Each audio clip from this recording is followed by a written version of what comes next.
Unfound is a podcast that has now covered over 200 disappearances. It has an interview-based format and concentrates on the facts, not the theories.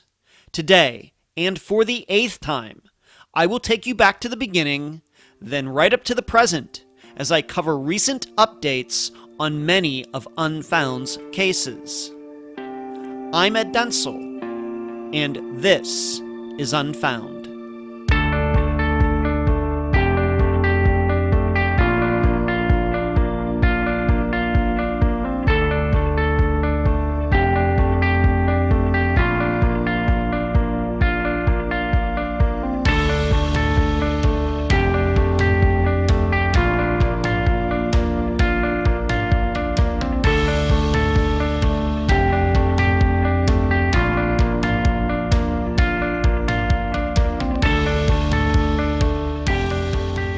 We are starting to see an end to the weirdness that started in March 2020 with the arrival of COVID-19.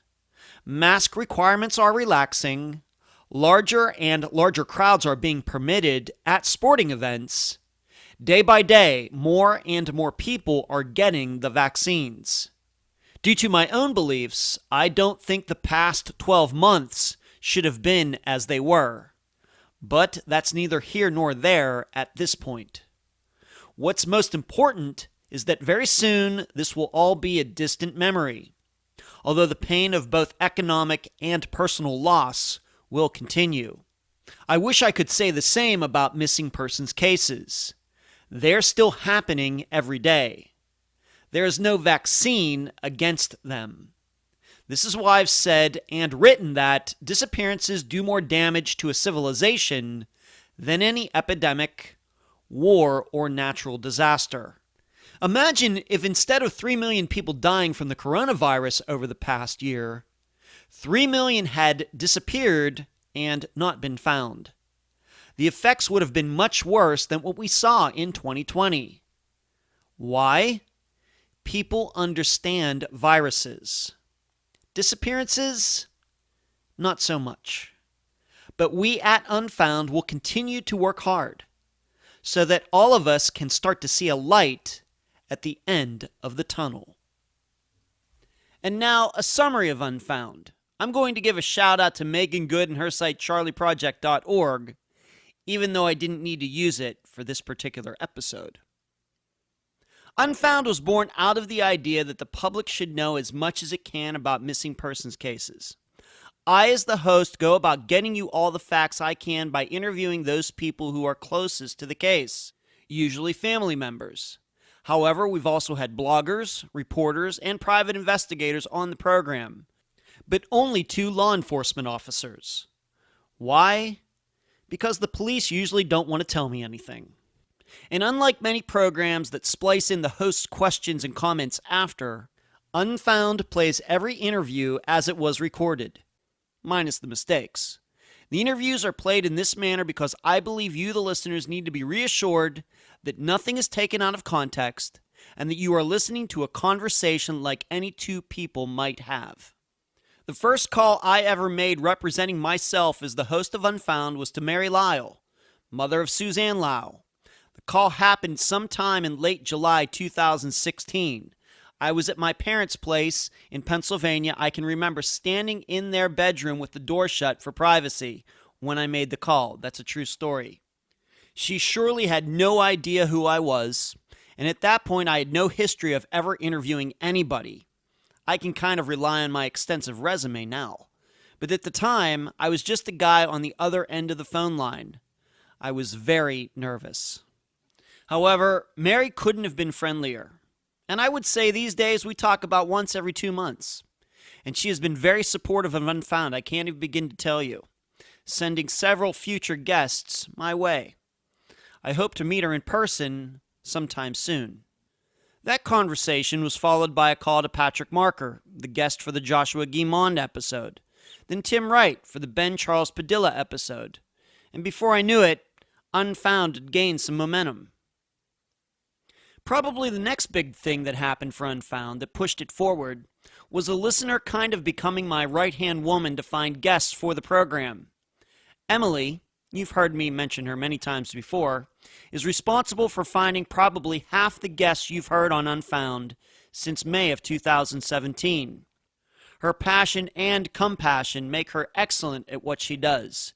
She stays in contact with guests even after they've been on the program.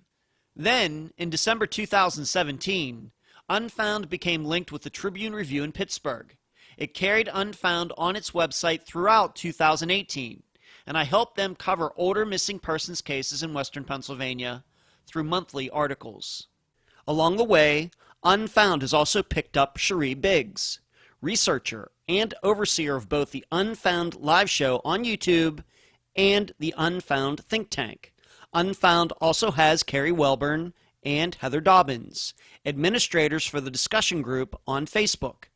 Heather is now also the manager of the Unfound store.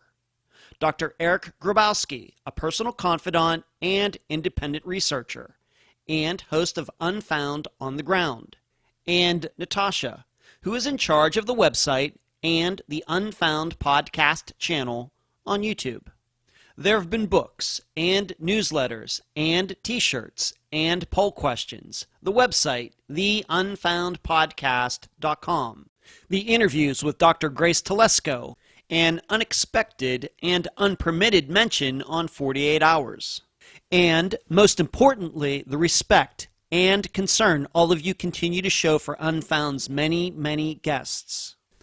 Like the first, second, third, fourth, fifth, sixth, and seventh update episodes from the summer of 2018, April of 2019, September of 2019, December of 2019, April of 2020, August of 2020, and December of 2020, respectively, I'll be doing all the talking today.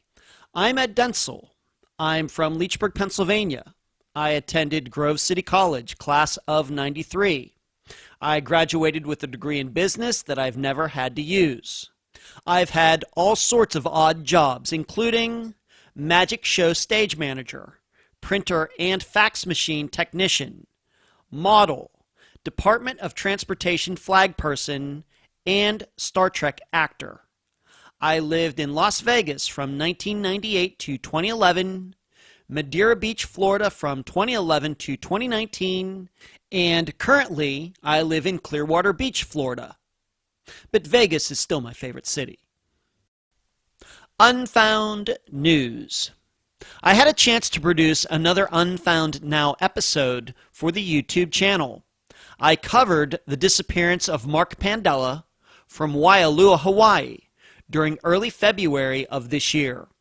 The video is over a half hour long, and I discuss points that caught my eye regarding the reporting of his case. Next, it's the last Friday of the month, so you know what that means. Newsletter.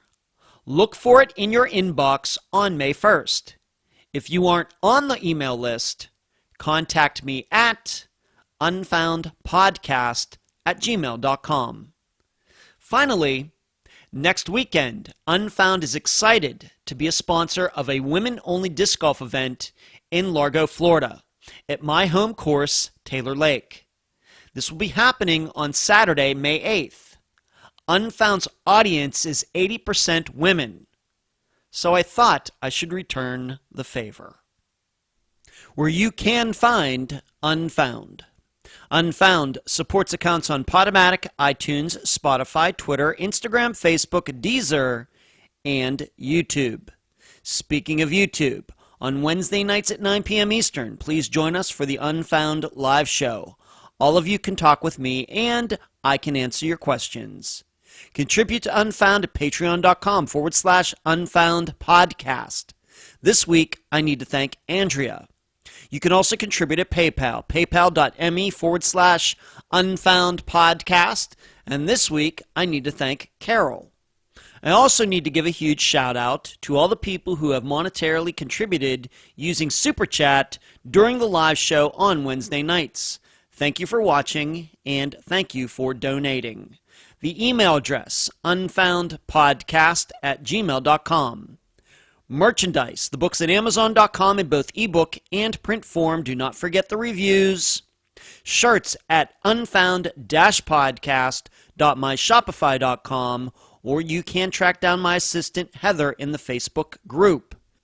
Playing cards at makeplayingcards.com/sell/unfound podcast. The website, theunfoundpodcast.com.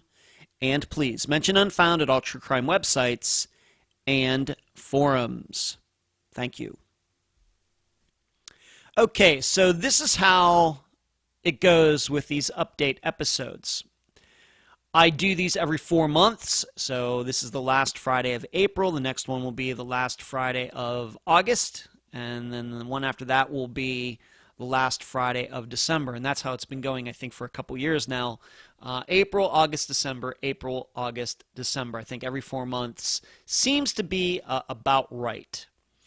And what I do is, in preparation for these episodes, I go back through all of the disappearances we've covered, and it's over 200 of them now. I go back to see if there are any updates for all of them, all 200.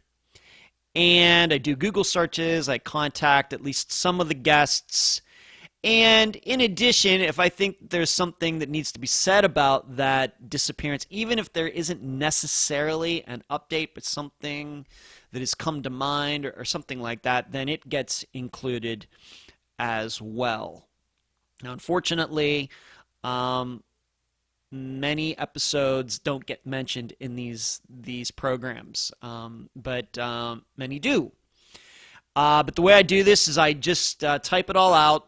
I have the name of the missing person that I'm going to do an update on, and then I do not write out some sort of script with nouns, verbs, adjectives, etc.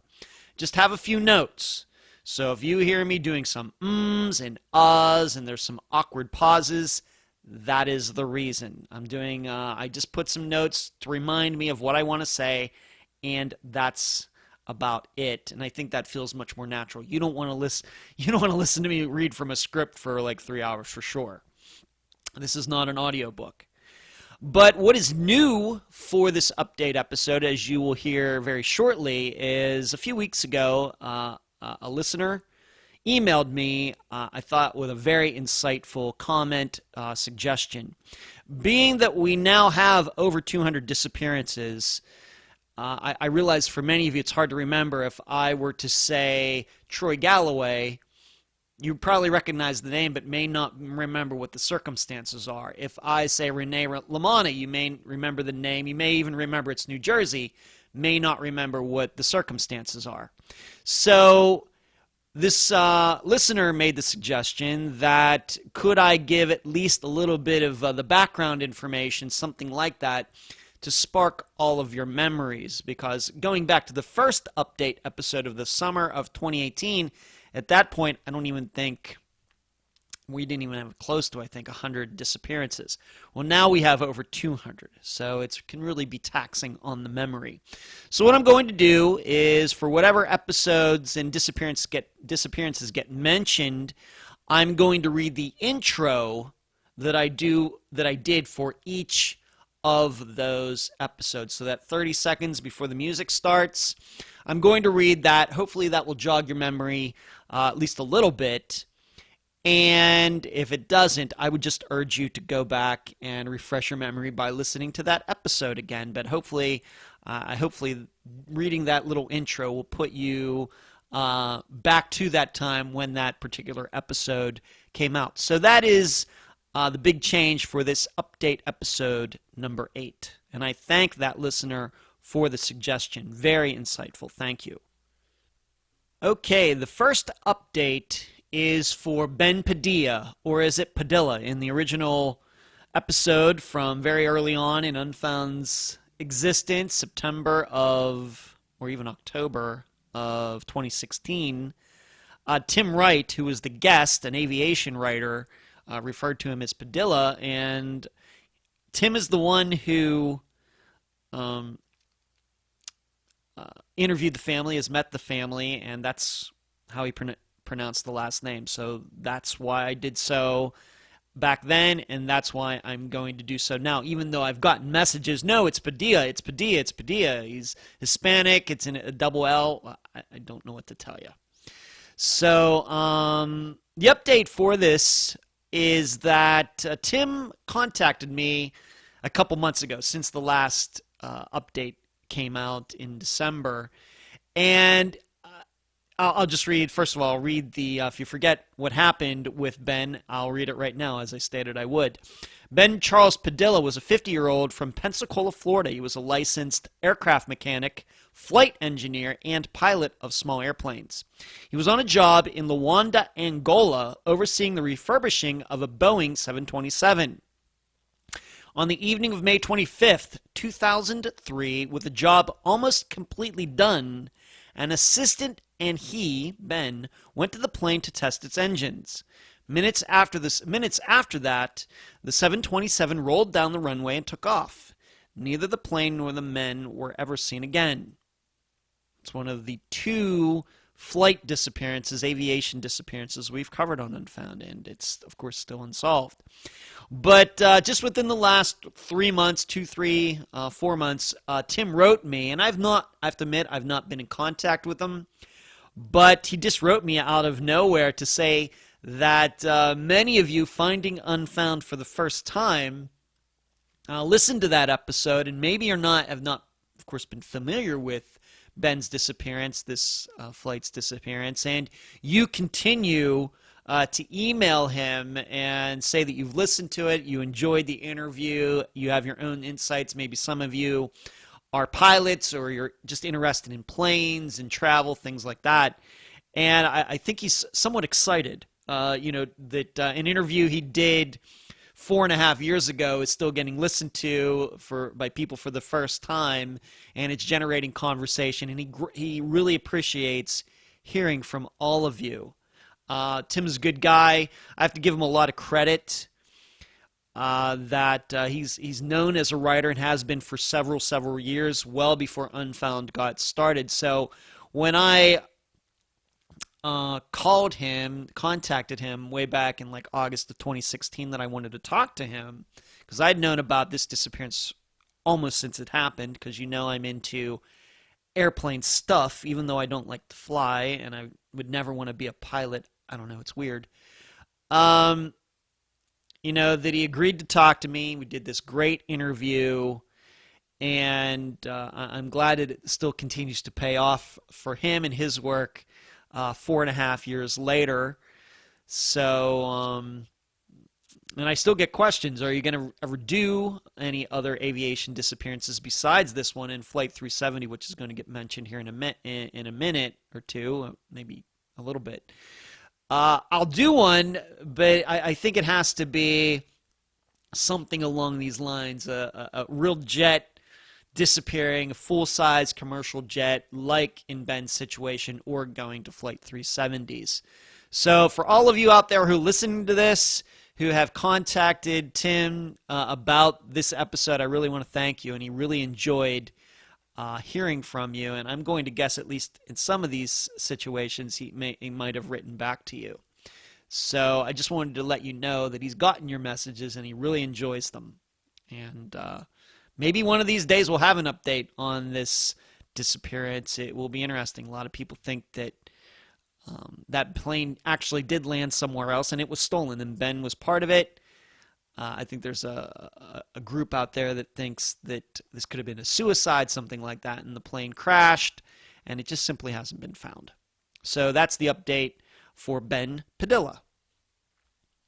The next update, I don't know if you might call it an update, I don't know, but some of you have asked me within the last few months, whatever happened to that interview you did back in the summer of 2019 in regards to Meaghan Goode? I have to tell you, I don't know. I haven't talked to Meaghan about it recently. Maybe some of you remember that. There was an independent filmmaker who had met Meaghan, had gone with her to some event and was doing this, and he wanted to interview me as well. I think Meaghan had mentioned me to him, and so he actually came down here to Clearwater. I had just moved into the place that I live in now. We went down. There's kind of like a room down on the second floor kind of a clubhouse type of room where you can have parties or meetings, things like that. And we set up in there, and he interviewed me.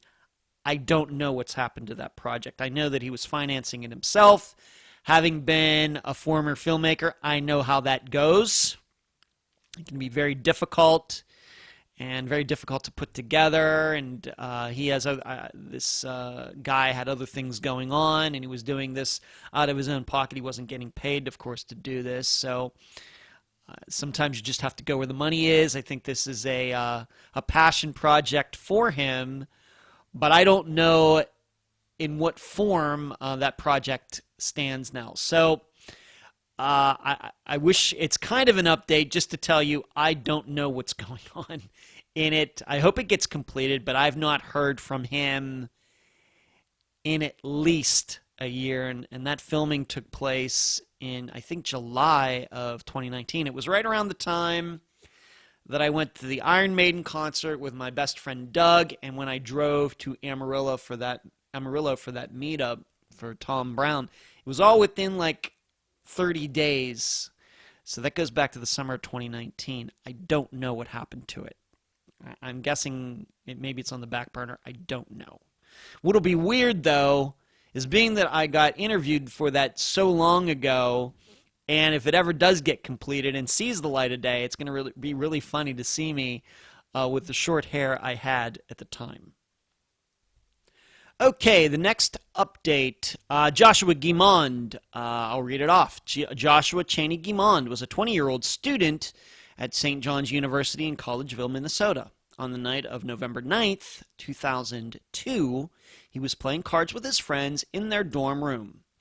Around 11 p.m., he left the room, his friends thinking he went back to his dorm. He was never seen again. The update for this, and many of you maybe know this already, but maybe a lot of you have not watched it, is that just a couple months ago, in an interview with Dr. Telesco from Nova Southeastern University, you know this monthly program I do with her that I love, and we just did one for here in April, and we're already scheduled for May and June. We talked about Josh's disappearance, and it was interesting to me contrasting what was going on with Josh at St. John's University and their security, and then Dr. Telesco coming up with the pictures that she used during that interview to show the lengths to which Nova Southeastern, down there in Southeast Florida, the lengths they go to make sure that their students are safe. I think it's safe to say that if Josh had been on the Nova Southeastern campus and something like this, we would certainly have some video and other information. Unfortunately, that was not the situation. In fact, I have to tell you, I'm not even sure what the video situation, surveillance situation was at St. John's University back in 2002. It's almost 20 years ago. I mean, certainly within the video era, but I'm guessing even in 2002 they were still using VHS tapes, and because of that, that's a huge expense. So I'm guessing they have a lot more cameras on campus now up there in Minnesota than they did then. But to my knowledge, video cameras have never played a role in the investigation of his disappearance. I'm just taking for granted that if there are cameras on campus, or there were at the time, he was not seen on any of them. But you should go back and go to our YouTube channel, Unfound's YouTube channel, to see that interview, and you'll see the lengths to which Nova Southeastern go. They go to keeping their students safe with video cameras and security and those blue light phones that I've seen a variety of places, especially on campuses, that you can see one of those phones. If you lose your phone or somebody is attacking you and is taking your phone, you can go to one of those phones, and those blue lights really stick out at night, and you can use one of them. Of course, it was also interesting to get Dr. Telesco's opinion on Josh's disappearance, and there are a lot of different choices, I think, and even my choice has even changed since the coverage of Josh's disappearance, and I wrote about that, and I've talked about that. So that is the update. If you don't know about it, you do now. If you haven't watched it yet, please go to YouTube, our YouTube channel, to watch that interview I did with Dr. Telesco. That was very, very early on in 2021. Next update, Aundria Bowman. Aundria Michelle Bowman was an adopted 14-year-old from Hamilton, Michigan. On March 11th, 1989, she allegedly stole money from her parents and headed out the door. She never came home, and despite the police following up on many alleged sightings, she was never seen again. Of course, we now know, we've known for a while, that Dennis Bowman, the man who adopted Aundria, whose real name is Alexis Badger, he and his wife adopted Alexis, and we now know that Dennis killed Alexis on or right around March 11th of 1989. Her remains were found. I've done, of course, a couple updates, I think, since that happened, a couple times, maybe in August last year and December. But from what I saw on Kathy Turkanian, who is Alexis's / Aundria's biological mother, there's supposed to be a trial maybe starting this winter. It just depends, I guess, on what Michigan is going to decide to do with COVID. We know that a lot of, in fact, you're going to see there's going to mention quite a few different trials that could be coming up and how they've been pushed back due to COVID. But from what I saw on what Kathy Turkanian has been writing, is that if Dennis is planning to go to trial regarding this, that it will happen very late this year. Now, as far as the woman that he murdered in 1980, DNA proved that he was the murderer. He took a plea on that. So I think it makes it more likely that he may take a plea with Alexis's murder, him murdering Alexis as well. I think that makes it more likely. But what is interesting is that eventually his wife did admit that Dennis told her what he did. But my understanding is that it happened recently. At least that's what she's saying. I have my doubts. I tend to suspect that she knew exactly what happened to Alexis going way back to 1989. At some point, I mean, how is it that Dennis just happened to move Alexis to that new property and bury her and everything that he did without her realizing it? It just stretches the imagination. I'm not saying it's impossible, but I don't know how probable it is. In addition, even if you've read it, or if you haven't, that's why we're doing these update episode. That's why we do this update episode. Dennis made a statement that he had gotten ticked off at Alexis for a reason, and that he hit her, and then she fell down the stairs. So even in that, he's not necessarily taking blame. He's kind of saying, well, the stairs did it. Yeah, I hit her, but she's the one who fell, and she's the one who went down the steps, and she's the one who died from it. In a way, it seems like he's trying to blame the stairs, where at that point in 1989, we already know that he killed one woman. And I know there's a suspicion out there that he might have killed some others. So we're supposed to take a killer's word that, yeah, he just slapped this girl and she happened to fall down the steps. To me, that doesn't sound like full ownership for what he did. And I doubt that is the way it happened. But that's that's the story that has gotten out, and I tend to doubt it. Just a guy who can't, I guess, take the blame. So I guess we should be looking for a trial. If he wants to go to trial very late here in 2021, I would certainly like some charges brought against his wife, too. I think that Kathy Turkanian would enjoy that as well. She would think that that was certainly the moral thing to do, but just not clear if that's going to happen right now. So that's the update. Next update, Rebecca Gary. Becky Pauline Gary was a 32-year-old single mother from Baton Rouge, Louisiana. She liked making friends at local coffee shops and hobnobbing with that city's upper class. On December 27th, 1988, she called her sister telling her things weren't working out in Baton Rouge and she was ready to move to Shreveport. Becky was never seen again. The interview I did for that episode was with Becky/Rebecca's sister Joyce Lee, who I'm still in contact with. And I've also spoken to Becky's daughter as well.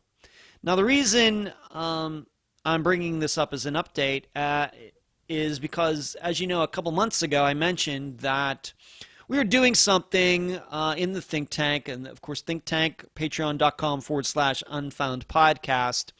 The premium Patreon members are part of the think tank, and I'm starting something with them where they're going to be doing their own research into some of these disappearances that we featured very early on in Unfound's existence, particularly those first ones in 2016 and then all of the ones that we covered in 2017. And Becky Gary's is one of those. And someone in the think tank said, yes, I would certainly like to take that one on. And all of these think tank members got to choose on their own. I did not give out assignments. It was not like that. They get to choose whatever one they wanted. And I just am there as a support system, giving them some advice, some things they want to look into. They may want to look into, but they are doing this on their own. And I feel very fortunate that one of the members has chosen to take Becky's disappearance on. It certainly does deserve looking into. And because, once again, if that reading that intro is not enough for you, you should go back and listen to the episode. But it's a situation where she was ready to move out. In fact, when people showed up at her apartment, her bags were packed, but for some reason she wasn't there. There was a ripped up picture of the governor of Louisiana at the time, and she had some sort of extramarital affair with him. She was not married, but he was. So a lot of things going on in that disappearance, and I think one of the avenues that this think tank member is going to take is trying to get a list of those people who Rebecca knew at the time and see what this think tank member can make of it. So that's the update. We have a think tank member who is reinvestigating, re-researching Becky's disappearance in the hope of finding some new information. And to my knowledge, although I was not a party to these discussions, I know that this think tank member has already spoken to Becky's sister, Joyce, who was the guest for that episode.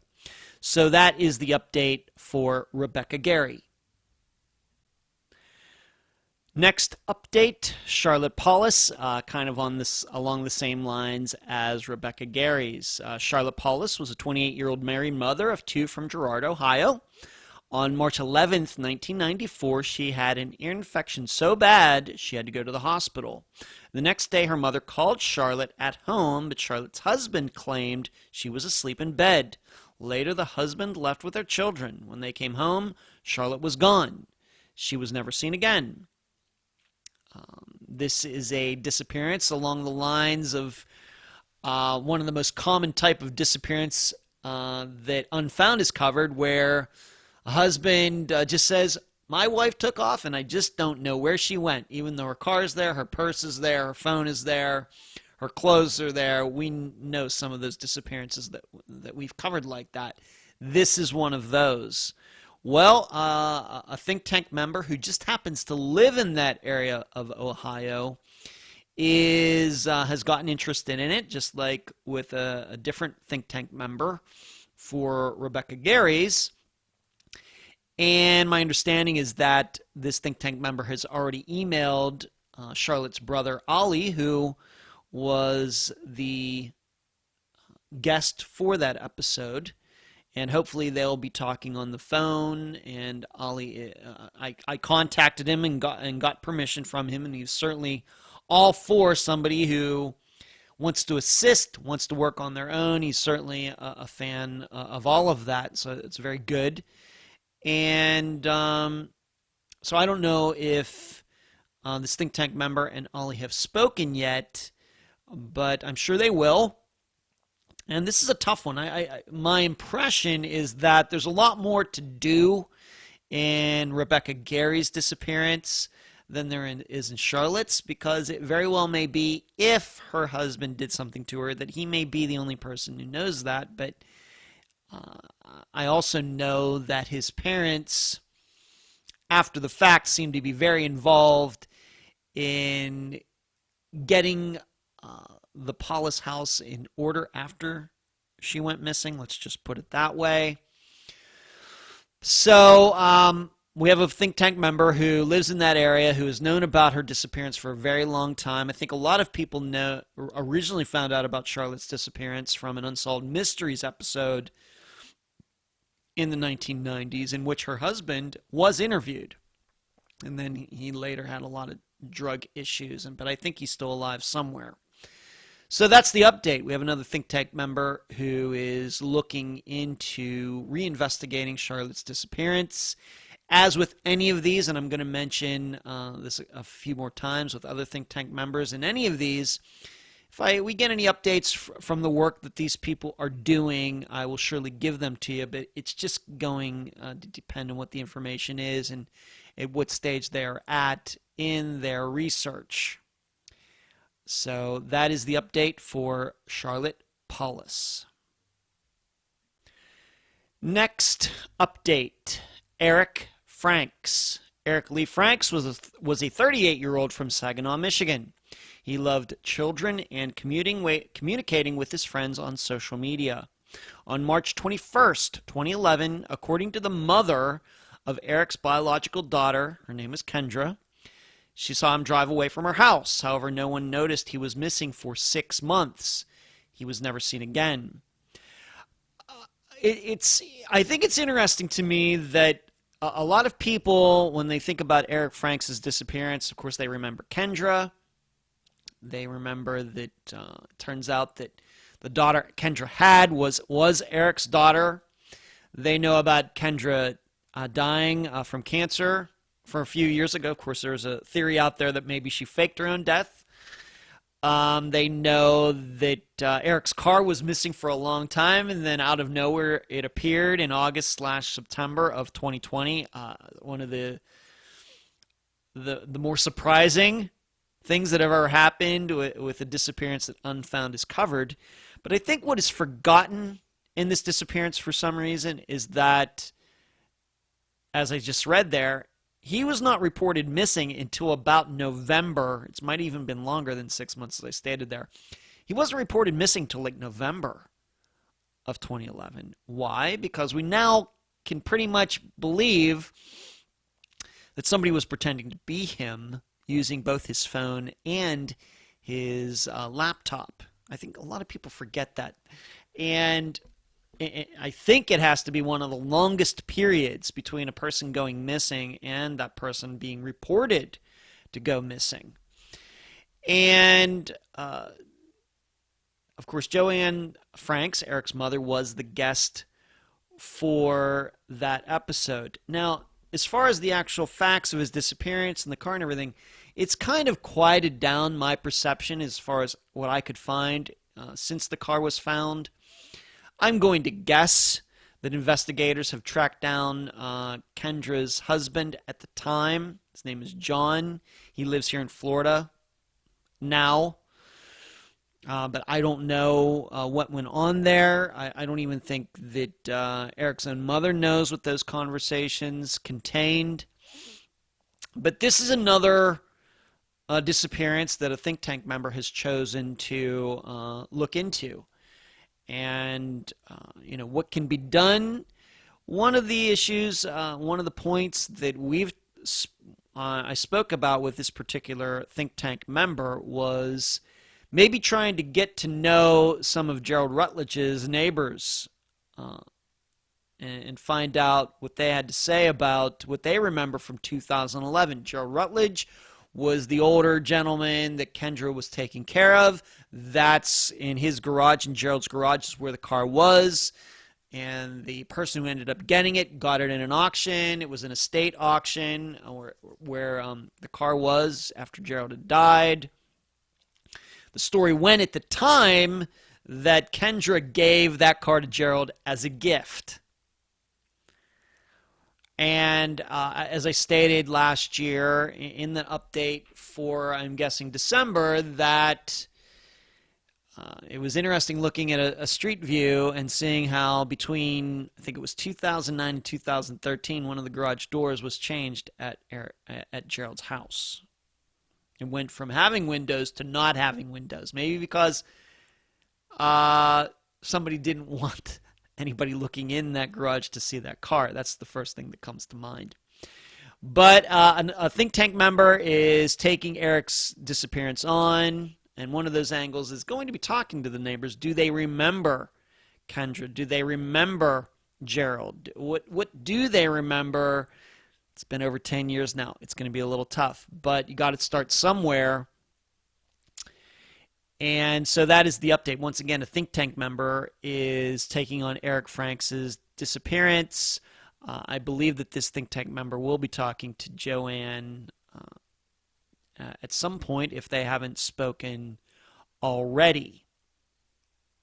So I appreciate that think tank member taking this on. This is a tough one. Even though this car has been found, where do you go from there? How do you find out where Eric is? I think in finding the car, I think it raises the possibility, raises the probability even a lot higher that Eric is no longer with us, especially since she says that it doesn't seem like Gerald Rutledge knew whose car that was. But we'll see, and I appreciate this think tank member for taking Eric's disappearance on. Next disappearance. Ashley Eiffert will be very similar to Rebecca Gary's and Eric Franks, Charlotte Pollis's, and these are all disappearances that we covered during 2017, so you should not be surprised that they've all lined up like this. We will get to a point where we'll not be talking about think tank members here very shortly. Ashley Marie Eiffert was a 19-year-old from Harahan, Louisiana. She was 7 months pregnant and looking forward to being a mom. On January 9th, 2003, she went to the home of a woman who was going to sell Ashley some baby furniture. Ashley allegedly departed the residence without buying anything, arguing with someone on her phone as she walked across the street. She was never seen again. There are two main theories in her disappearance. One is that the man who was the father of her child, her 7 months she was 7 months pregnant, the baby inside her. One belief is that he did something to Ashley. Is there a possibility that Ashley was talking to him on the phone, and he ended up over there? If I need to remind you a little bit more of the facts, seemingly Ashley's Mustang that she was driving, there was something wrong with it, that it wouldn't start, something like that. And so she allegedly had to call this guy to come pick her up, and she disappeared. There's no proof of that. There's no proof that he went over there, but that is one belief. Of course, it could make a lot of sense. The other theory is that this woman who seemed to be so kind as to say, yeah, I have this baby furniture, and the understanding is that Ashley and this woman met at a doctor's office, and that this woman had had a miscarriage but had already bought this furniture beforehand, and so Ashley went over there by herself, and then this was actually a way to lure Ashley over there, maybe to take her baby, even though it was only 7 months.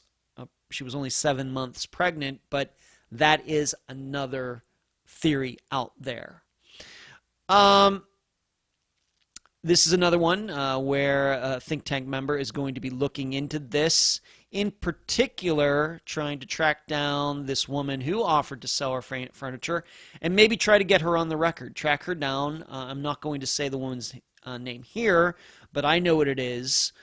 This think tank member now knows what it is. Ashley's mother, Yvonne Ludwig, who was the guest for that episode, she knows this woman's name, and she has given the woman's name to Harahan police to look into her. Of course, this is a disappearance that's over 18 years old now.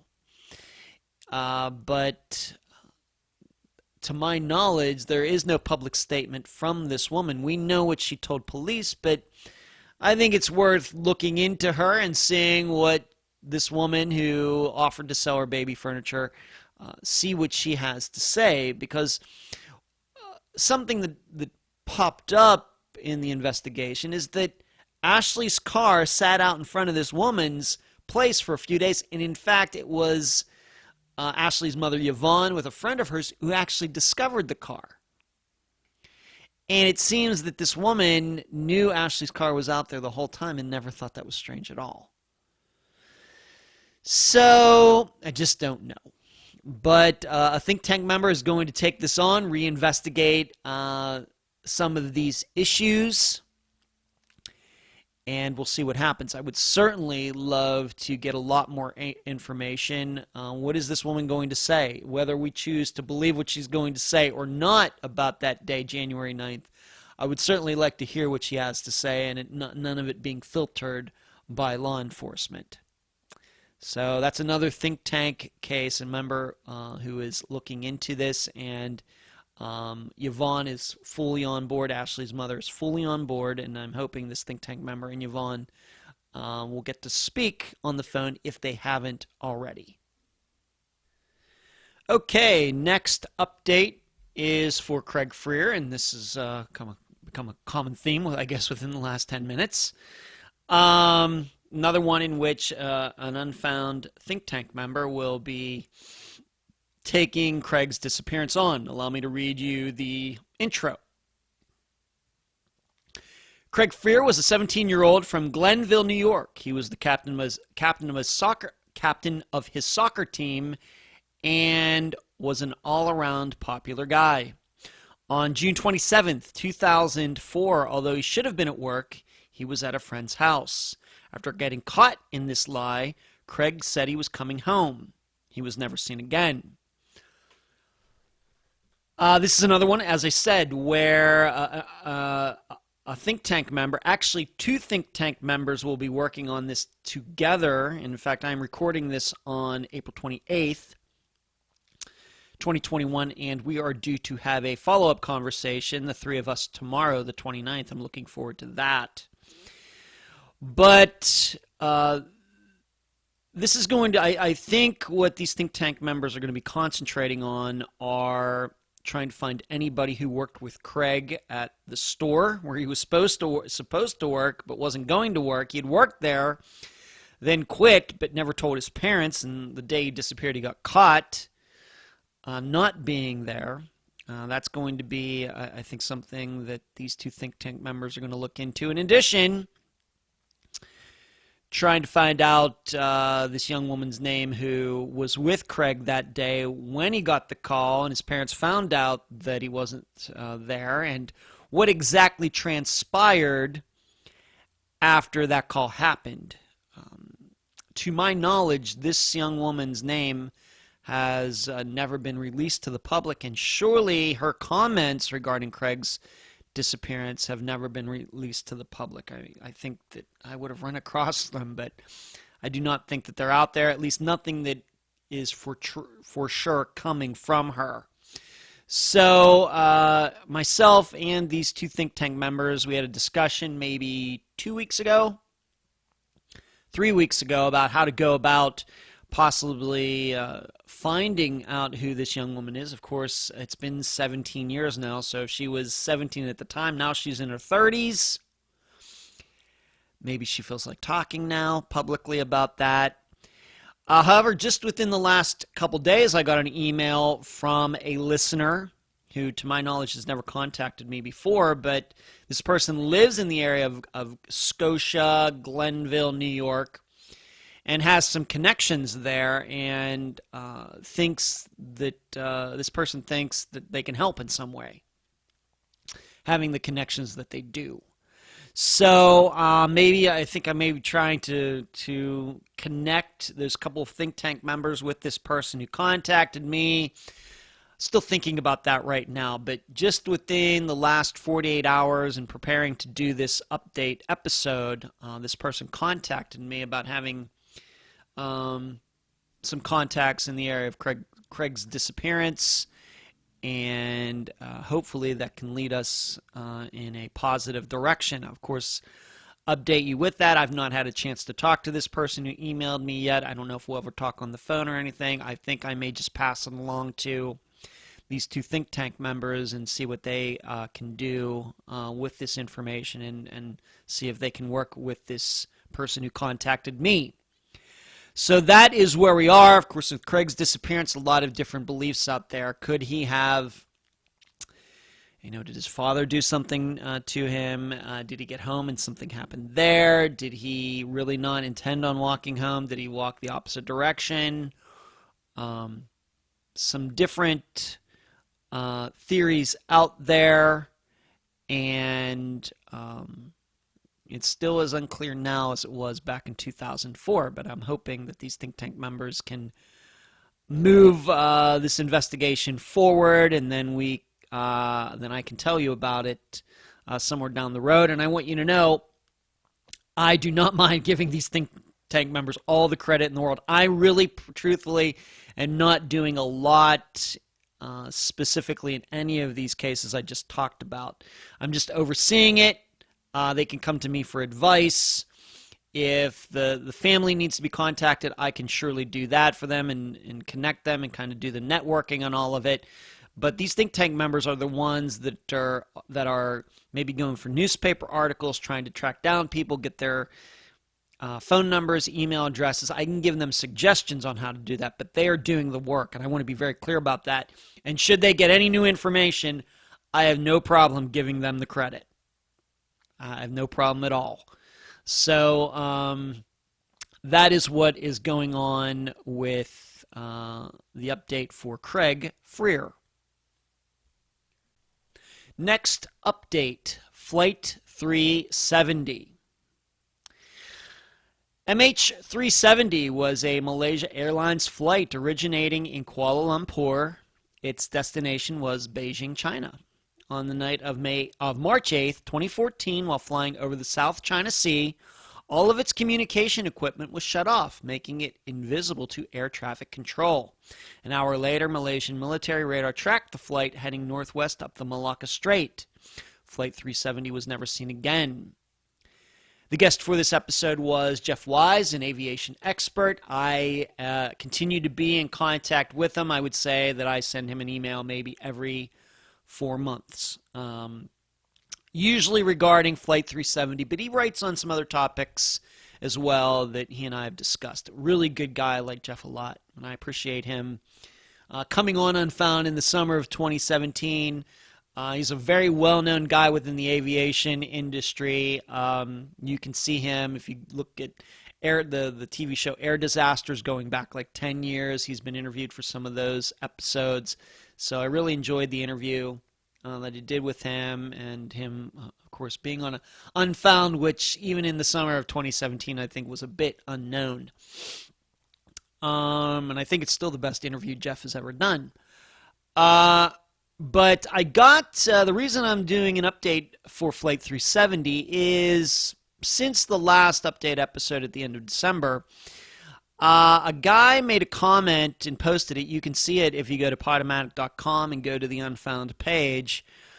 A guy that, let's just say, does not agree with Jeff Wise at all. Of course, Jeff Wise's theory regarding the disappearance of Flight 370 is certainly in the minority of experts' opinions. However, he continues to be correct. He originally said that he did not believe that Flight 370 would be found in the South Indian Ocean. There were many searches. Nothing was found.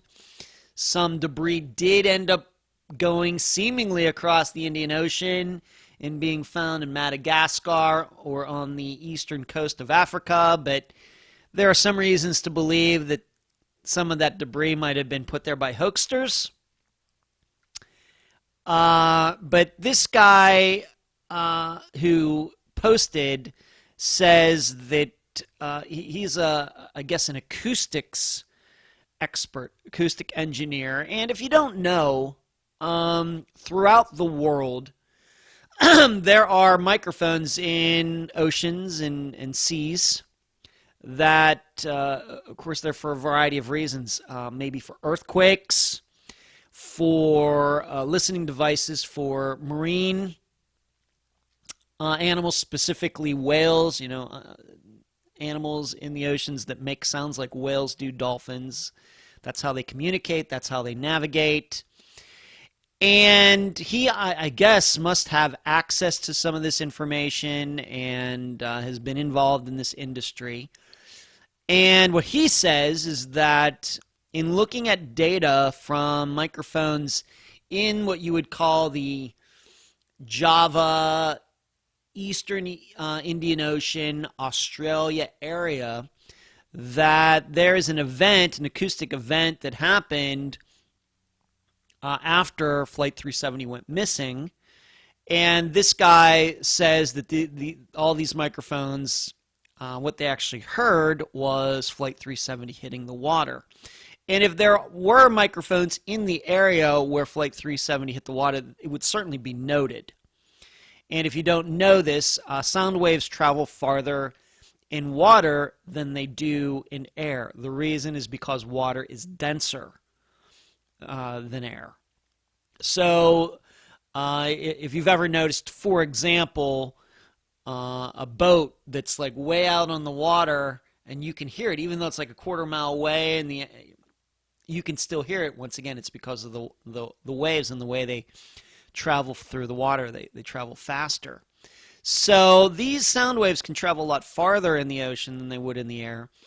And these microphones allegedly picked, at a great distance, picked this, what you would call, once again, an acoustic event, quote unquote. And he says that the reason that Flight 370 was not found in its search area is because actually these waves, these microphones, say that the flight hit the water much closer to Java. So if you're not looking at a map, this would be an area much more northeast of where the major search was done, what you would say would be to the west of Australia. So much closer to the island of Java, Java. And he says that is the reason that Flight 370 is not found. They're just looking in the wrong area, and the data that they were using through the satellites and everything else is very flawed. And he thinks that acoustic information is the way to go. I gave this post to Jeff, and we got into a very interesting conversation about it.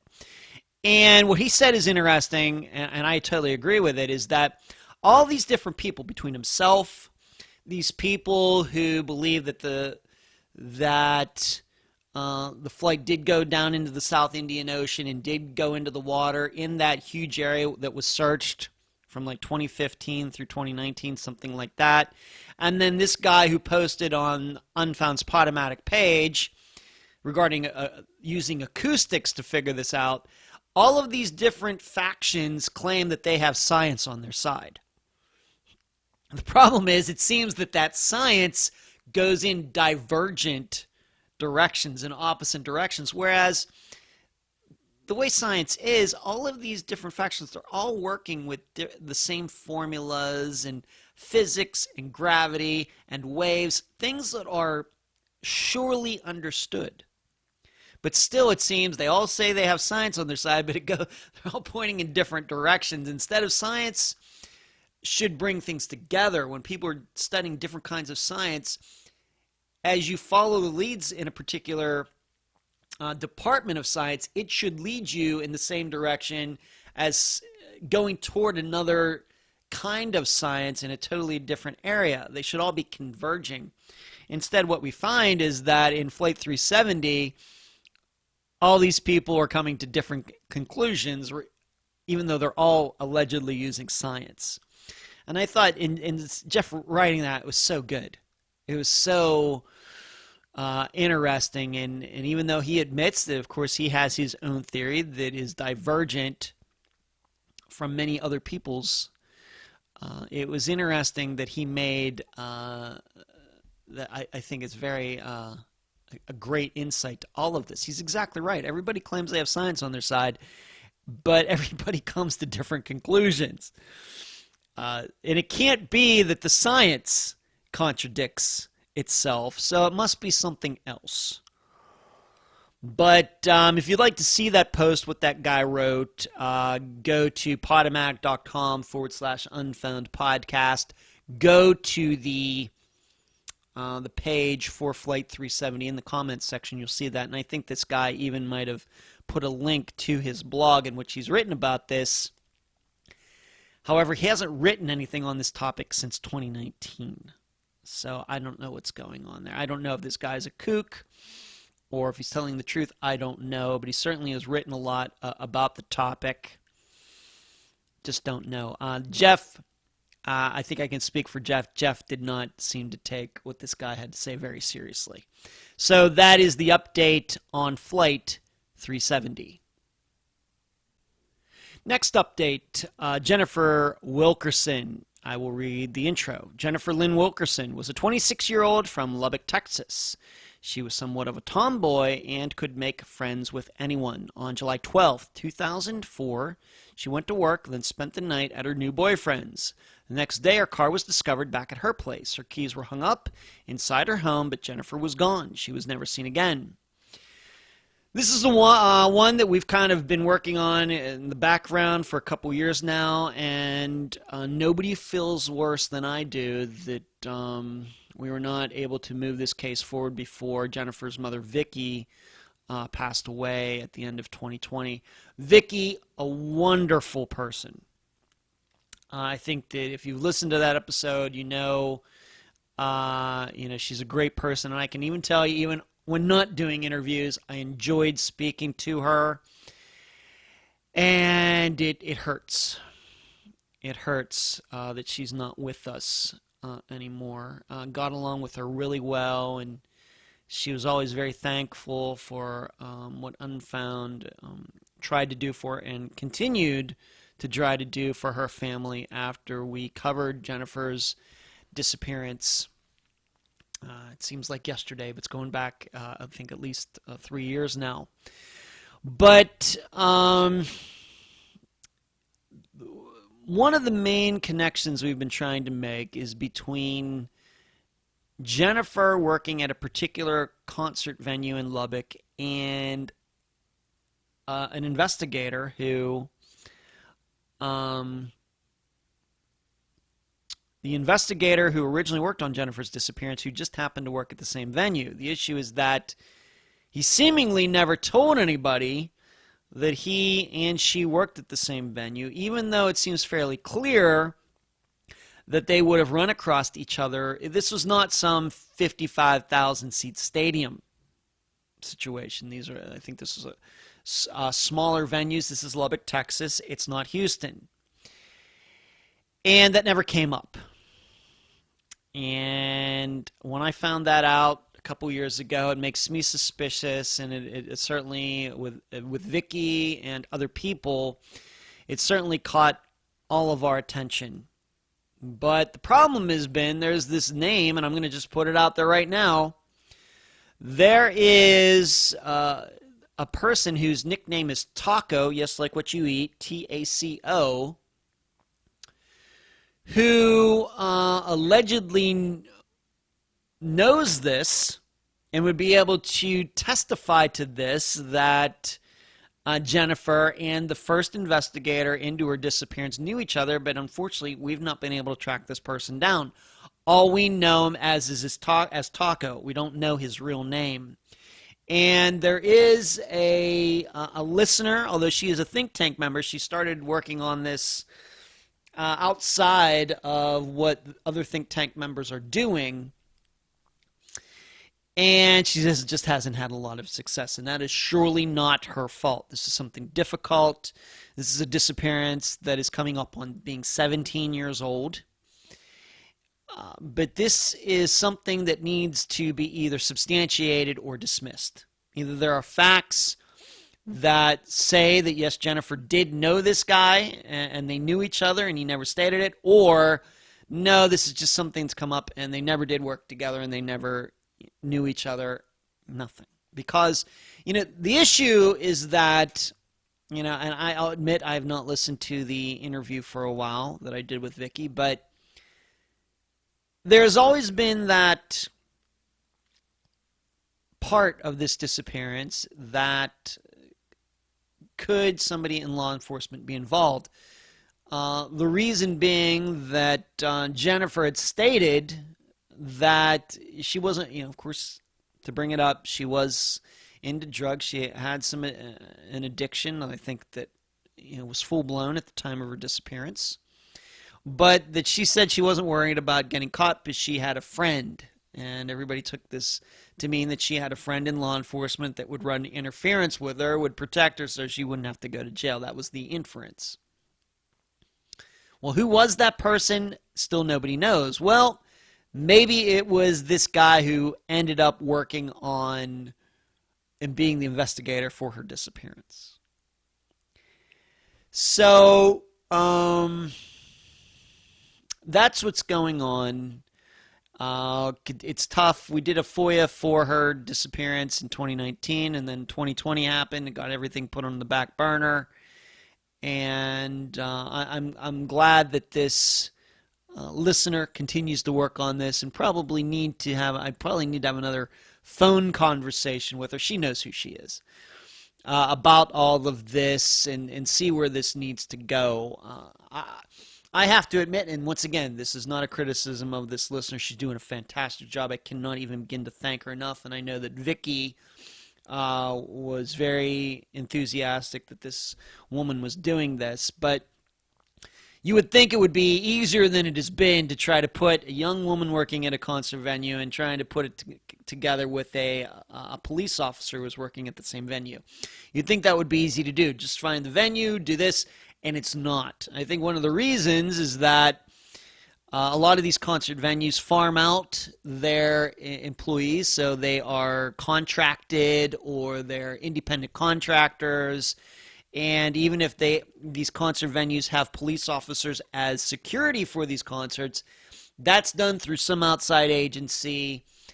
And so it's a lot of middlemen and middlewomen and contracts and third parties and things like that. That's a lot. It's very tough to wade through.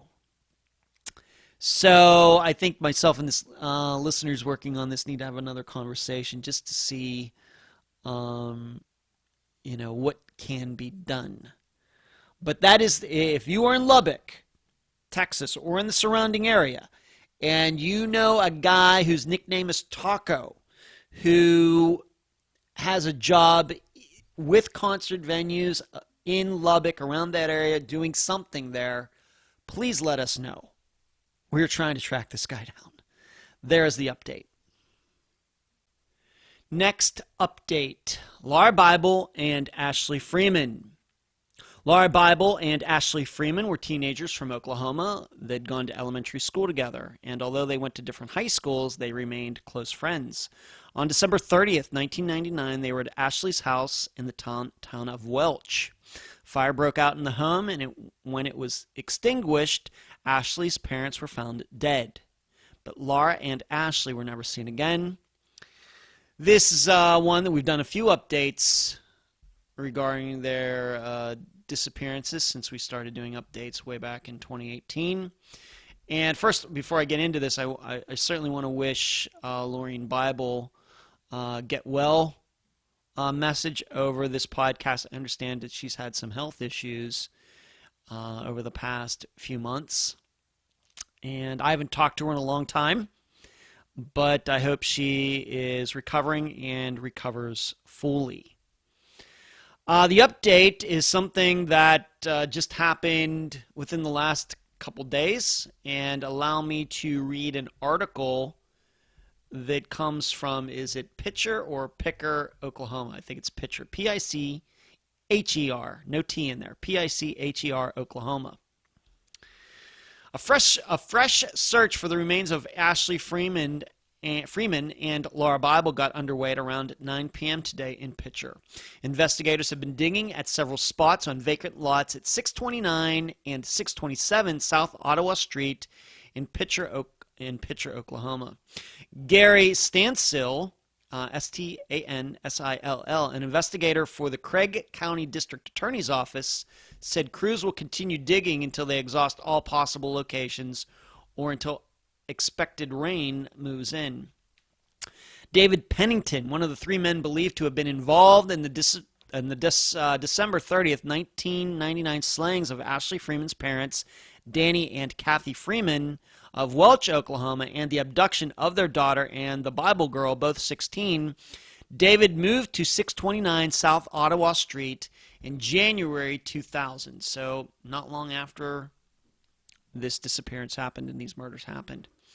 Investigators believe the girls were held and sexually abused at suspect Phil Welch's house on College Street in Pitcher for a couple of weeks, underlined weeks, before being killed and their bodies disposed of in some manner.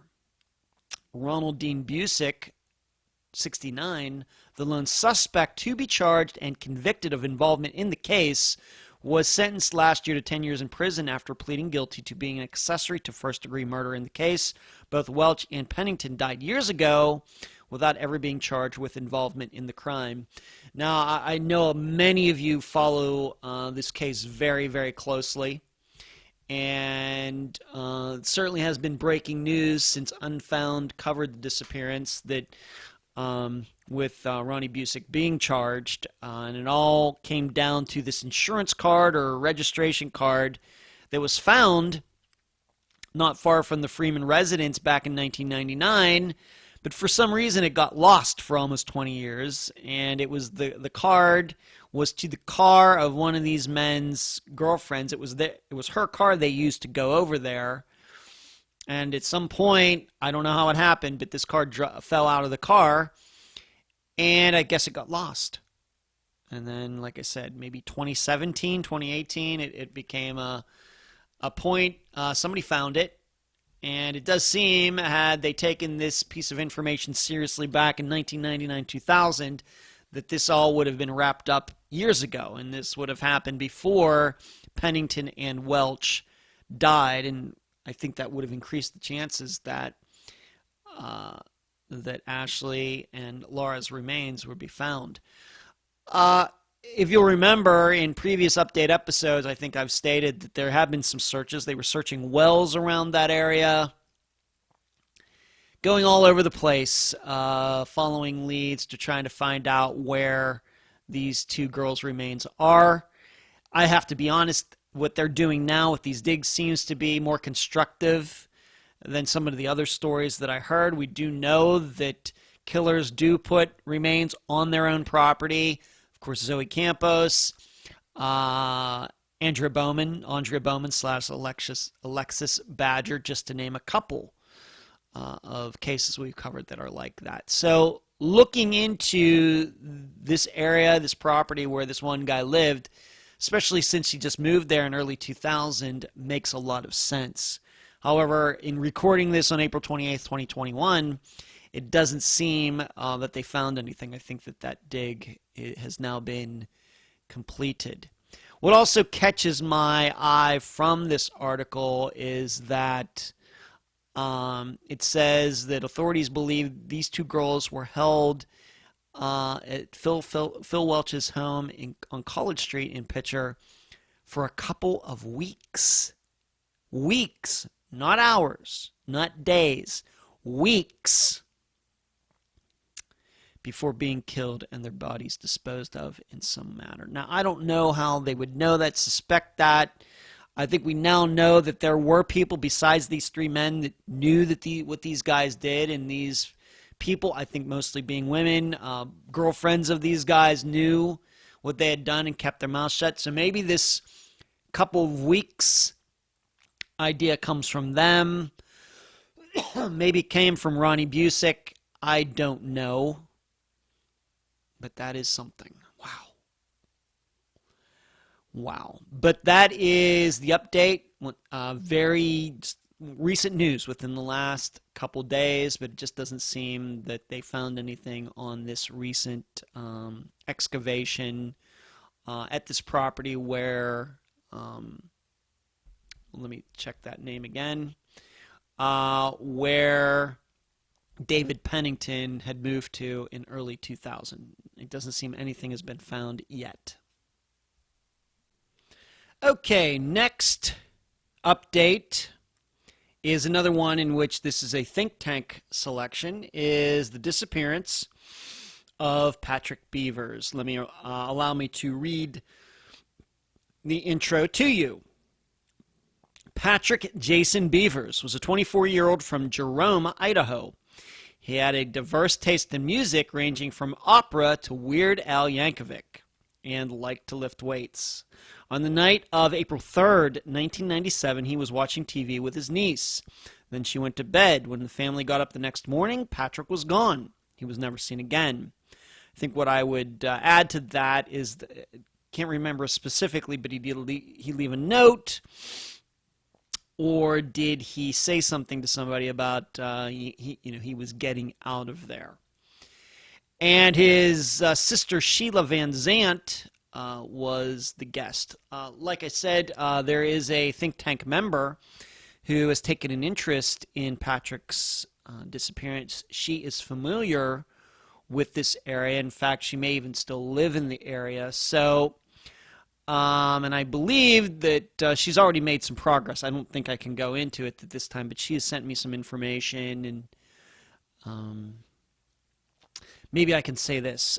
She's looking into the angle that really Patrick did walk off and is still alive and has taken on a new identity. That's kind of the avenue that she is going right now. And she has sent me some information asking for my opinion, and I'm just going to leave it at that. I think it's great that this one is getting looked at again. There's not a ton of information.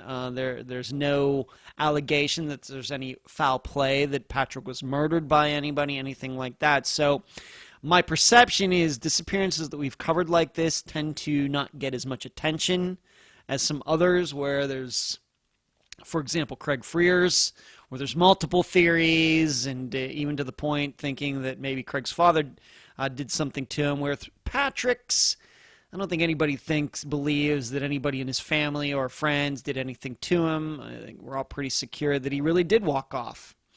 So, and to some end, maybe he committed suicide, maybe he didn't, just not sure.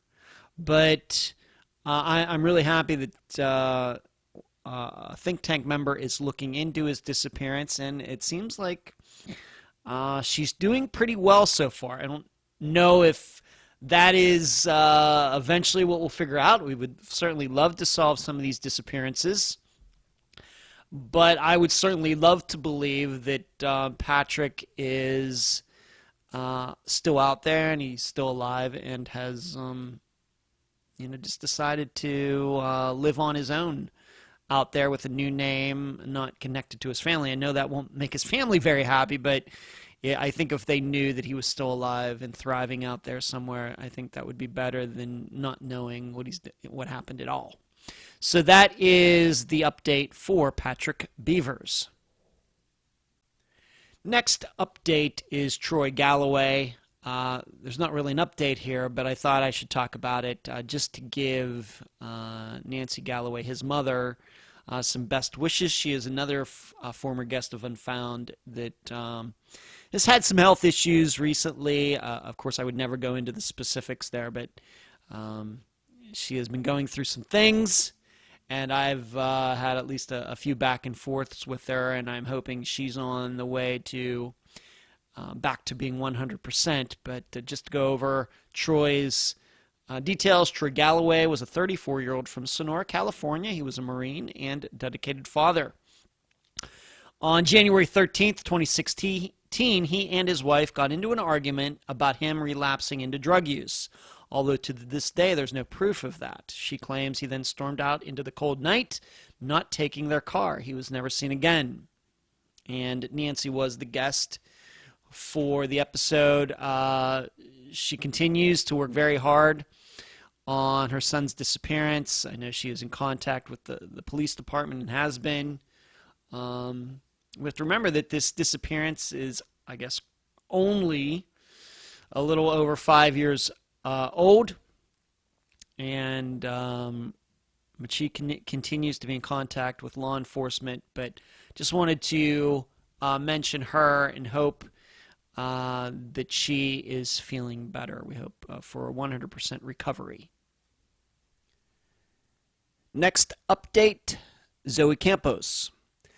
Zoe Gabrielle Campos was an 18-year-old from Lubbock, Texas. She was close to her family and loved to work on cars.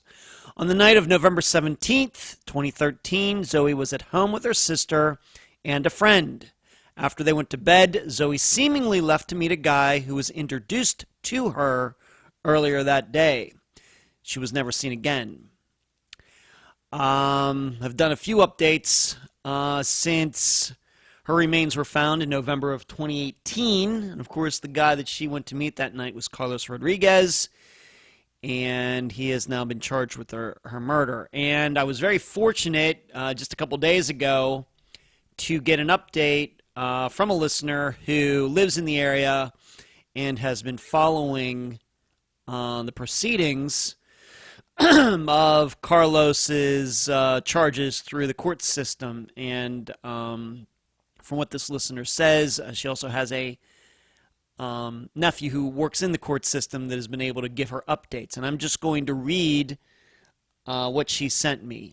The info from my nephew, her nephew, regarding the court date for Carlos Rodriguez. He's on the schedule for June 14th, so about a month and a half from now. But there are 27 trials for that week in the same court with the same judge. The list is prioritized to see which ones are most likely to go. 10 other cases will have to not be ready and get permission to be moved before his case will go. Then will be rescheduled for the next month and reshuffled with new cases that get added. So, and then she continues to say it's very unlikely that the proceedings will start on June 14th. So, this is once again a trial update, but still no firm date. June 14th, it just sounds like a date to me. It doesn't sound to me like there's any way that it's going to happen then. But at least something, I guess, is going on. It's been 2.5 years, even with COVID. You'd think things would move more quickly.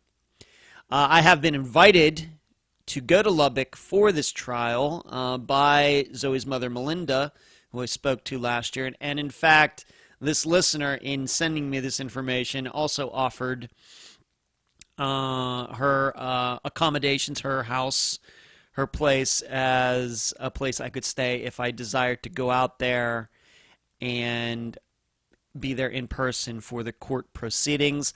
I have not made any decision regarding that. Both Melinda and this listener inviting me, very, very nice of them to do, very kind. Haven't made any decision regarding that as of yet. We'll just have to see. We'll, of course, have to have a much firmer date as to when this is going to happen before I could make a decision. But that's the update. Next update, Tom Brown. Thomas Kelly Brown was an 18-year-old from Canadian Texas. He was president of his class and loved acting and public speaking. On the night of November 23rd, 2016, Thomas was on his way home after hanging out with friends. He stopped to get gas in his Dodge Durango. He was never seen again. If we were to put a title on the episode that certainly raised Unfound's profile in the public sphere, it is probably this one. And I think all of you now know that Thomas's remains were eventually found in late January, early February in 2019. So I'm not going to go through all of that. But allegedly, there's going to be a grand jury held in Hemphill County, Texas, this summer, maybe June or July. And at this grand jury, they're going to present facts and try to see if the people who are on this grand jury think that murder charges should be brought against somebody. Or will they look at the evidence and say, well, it looks like Tom there was no foul play, that something else happened. But that's supposed to happen this summer. So this update episode's coming out on April 30th. So let's just say 2 months from the release of this episode. And maybe I'll be talking about that this summer. And if that happens, it will surely be talked about when it happens and then in the next update episode. My issue continues to be, and I can certainly be in the camp to think that something did happen to Tom Brown that night that was of a foul. The nature of it was foul play. What's always going to be very difficult for most people to understand is that how was his Durango here and then his remains were found 12 miles away. Whereas, as we know, in many of these disappearances that have been solved where a person was seen and then the remains were found, it's usually very close, maybe even a mile. For example, Crystal Morrison. In fact, I'll get into that even a little bit when I do an update on all the Unfound Nows that I will be doing. That's also a new thing for these update episodes. I'll be talking about all of the disappearances we've covered on Unfound Now on YouTube at the end of this list. And in those, you also see that the remains of these people were found very close to where they were last seen. That is certainly not the situation with Tom. And the other issue is, I'm not going to say I'm an expert on this, but even though I think I could be open to the idea that he was murdered for some reason, that somebody tracked him down at Frunk's that night and something happened, unfortunately, there's no proof of that. I've heard no evidence to support that. On the other hand, it's also hard to understand how an 18-year-old walks 12 miles, nobody sees him. He would have been walking during daylight hours on that next morning, and no cause of death. There's no gun found, no knife found, no allegations that he had drugs on him that he could have overdosed. Why would he walk 12 miles? Why there? The things keep going on and on and on and on and on. It's tough. So I don't know. I know, as I continue to say, a lot of promises have been made on this disappearance. Lots and lots of promises. We're going to do this, we're going to do that, and none of it has happened. And the most official statement, if you can even call it that, was the illegal recording of that meeting that was held in August of 2019 that we now know was recorded by former sheriff of Hemphill County, Nathan Lewis. I haven't mentioned his name in a while. It's clear, if you've ever listened to that there's just no evidence. Those people sitting in that room are the experts on Tom's disappearance. No proof he was murdered. I'm not saying that didn't happen, but no proof of that. Likewise, there's no proof that he took his own life. No proof that he had a heart attack. There's no proof of anything, really. So I don't know where a grand jury is going to go with all of that. So if you're thinking that Tom was murdered, I wouldn't get your hopes up with this grand jury. Next update, Alissa Turney. Alissa Marie Turney was a 17-year-old from Phoenix, Arizona. She was the studious type, but also had rebellious tendencies, and she had a boyfriend. On May 17th, 2001, she was taken out of school early by her stepfather. He took her to lunch, then home, then he went out to run some errands. When he came back to the house, Alissa was gone. She was never seen again. I think we now know that last part of that info in that intro is not true. The Fact is, within the past, what would it be, 6 months, 8 months, Alissa's name, I think his name is Michael, he has been charged with her murder. This is another situation, though, where I don't know when a trial was going to happen. If it's going to happen, he's been charged, but to my knowledge, no remains of Alissa have been found. I think there's good reason to suspect that he did do something to Alissa, and it seems like people were coming up on the 20th anniversary, 20-year anniversary. Oh, so sad. I think a lot of people have suspected him for a long time. But unless he pleads to something, I guess there will be a trial. I just hope that the prosecution there in Phoenix knows what they know what they're doing, given that Alissa's remains, if she is deceased, have not been found. So, but we're looking for that, and once I get that information, I will bring it to all of you. But I think we have to start looking at Zoe Campos's case is a good example. Carlos Rodriguez has been in custody for about 2.5 years, and I still don't know what the trial date is. So with Michael Turney, he's only been in custody, 6 months, 8 months? So we may not be talking about a trial for him till 2022, 2023. I guess that's possible. But I know many of you know that he has been charged with Alissa's murder. And you're probably wondering, when that's all going to happen, when will judicial proceedings happen, and I just don't think that there is anything on the calendar yet. Next update, Bobby Tennyson. Robert Joseph Tennyson, Bobby to those who knew him best, was a 37-year-old from Keys, California. He was the father of 4 and worked in construction. On January 19, 2009, he went north with his son and a friend to Alder Point, California to sell a motorcycle. He told the two he'd take the bus home after collecting a debt. He was never seen again. And if you'll remember regarding this, one of the suspects in his disappearance is a guy who eventually led police on a chase.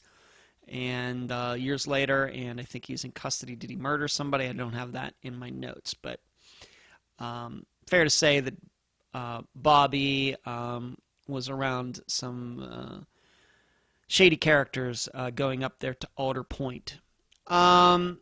The update for this one, and his sister Tammy Langford was the guest a few months ago.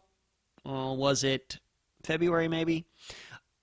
Somebody contacted me saying, they lived in that area and they knew something, and on and on and on. And my general attitude is when people contact me like that, is I will send that information immediately to the guest, whoever that is, and then that person can decide what to do with it. If the guest wants to talk to me about it, get my impressions, I will certainly give my impressions, my attitude toward it. And I will tell you that in passing along this email to Tammy, I had the attitude that kind of got the feeling this person was just fishing for information. I wasn't convinced this person really knew anything. In fact, might have been the opposite. Person did know something, but on the suspect side, and was just trying to check in. Hey, is anything going on? Are they on my trail or something like that? And it turned out, I think, that I was right. Tammy did end up speaking with this person. I don't know if they spoke on the phone, but they might have had a back and forth over email. And Tammy left me the impression that this person really didn't know a lot. This person just trying to get information. This person didn't have information. This person was looking to get information. And that happens a lot, more than maybe all of you would realize, that even if information doesn't come to me, that even many times before Unfound ever gets involved in a disappearance, is that what happens in those preceding years is that these guests run into people who say they know things, but really they're people who just want to know stuff. They don't know anything, and they'll put on a great show, but they want to feel like they're in some type of club, that they're close to, because it makes them feel cool. Very, very common, and it's all perverse and disgusting, but that happens quite a bit. People saying they know things, but really they're just on a fishing expedition. And a lot of times these people do this no different than people who want to get close to movie stars and rock stars and athletes, to just feel like they're on the inside. They're part of the entourage. And look at me. There are people like that when it comes to disappearances and true crime. It's sick. I got the impression that this was, eventually I got the impression that this person was that type of person, and Tammy just told me this person didn't have much to say. In the end, unfortunately, so Bobby's disappearance continues to be unsolved, but the belief continues to be, I think, that there was some sort of foul play that went on when he went to collect this debt. And if you'd like to hear more about the details of what Tammy had to say regarding her brother's disappearance, I urge you to check that episode out. Next update, Peggy McGuire. Peggy Ann McGuire was a 28-year-old from Eufaula, Oklahoma. She had a son and raised farm animals. On November 16th, 2015, Peggy dropped her son off at school. Her plan was then to go home to work on plans for a new porch on her house. She was never seen again. Now, this update is nothing concerning her disappearance, but if some of you didn't know, her son went missing a couple months ago. Luckily, he was eventually found. He was found alive, and I have to admit, I'm not sure what was going on there, but it does seem that for whatever day that was, that he had taken off all on his own. And I have to admit that I was in contact with Peggy's mother, Betty, I think after this happened, after he was found, and I just didn't know if it was my place to ask, why this young man did this. But I have to admit, there is a part of me that wondered, could he have done this to bring attention to his mother's disappearance? You have to know that the son does live with his father, and his father is the prime suspect in Peggy's disappearance. So who knows what that kid has gone through, that her son, that boy has gone through for the past roughly 5.5 years. So, but he ran off. He was found. And I will say, I mean, if the son's goal was to bring attention to his mother's disappearance again, he succeeded, because I know that it certainly did. Because every story about him being missing certainly accompanied the fact that his mother is missing. But it could have been for some totally different reason. I have no idea what was or is going on in this boy's life. I'm just glad that he was found alive. The concern continues to be, though, that he is in the custody of his father, who is the main suspect in Peggy's disappearance. So if you didn't know that, of course, if you Google this, you will certainly find the stories that were written at the time. And of course, there were many Facebook postings about her son going missing, but you also find out how he was found. So that's the update. Nothing on Peggy's disappearance specifically, though. Okay, next update. Janson Brewer and Daniel Braden. Janson Alex Brewer and Daniel Joe Braden were from St. Joseph's, Tennessee. They had both had run-ins with the law, but hadn't known each other very long. Accounts differ, but on August 19th, 2016, They were fishing with another man, but then left him because Janson and Daniel said they had something to take care of. They were never seen again. The guest for that episode was Janson's mother, Lauria Jenkins. And, after this episode came out, going back to that time when we covered this disappearance, is that after it came out, I had an opportunity to speak to some of the people in Janson's family. If you will remember, I got to speak in 2019. The reason I remember that, or no, it wasn't in 2019, but in, I think, 2018, there was a suspect. His name is Scotty. I had an exchange with him on Messenger that eventually I gave that conversation over to the district attorney's office when they requested it.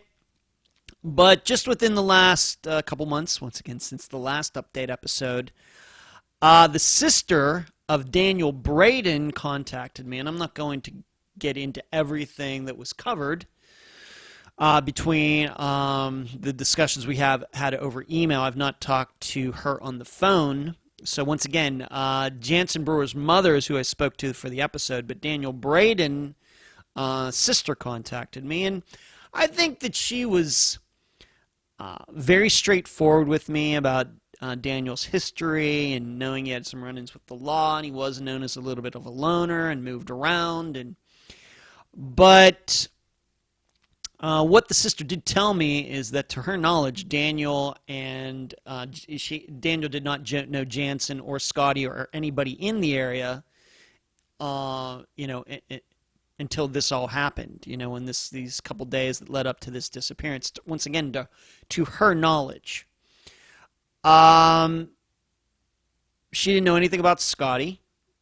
She didn't know anything about this video allegedly showing Janson in this truck. Remember, Scotty had allegedly loaned them the truck. She didn't know anything about that. I've never seen that video. In fact, we're not sure what happened to that video. It is still a point of contention, and she insists that Daniel did not know Scotty before this all happened. So any ideas that this is a situation where Scotty and Daniel knew each other, and Daniel came into town to see Scotty, and Janson met up with them, and Daniel and Scotty did something to Janson. I think that this sister is pretty much shot that out of the sky. Of course, Janson and Daniel are still missing. But the sister did not know about any of this. She thanked me, thanked Unfound, for covering her brother's disappearance, and she was very happy that I could pass along to her all these other conversations that I've had since the episode came out.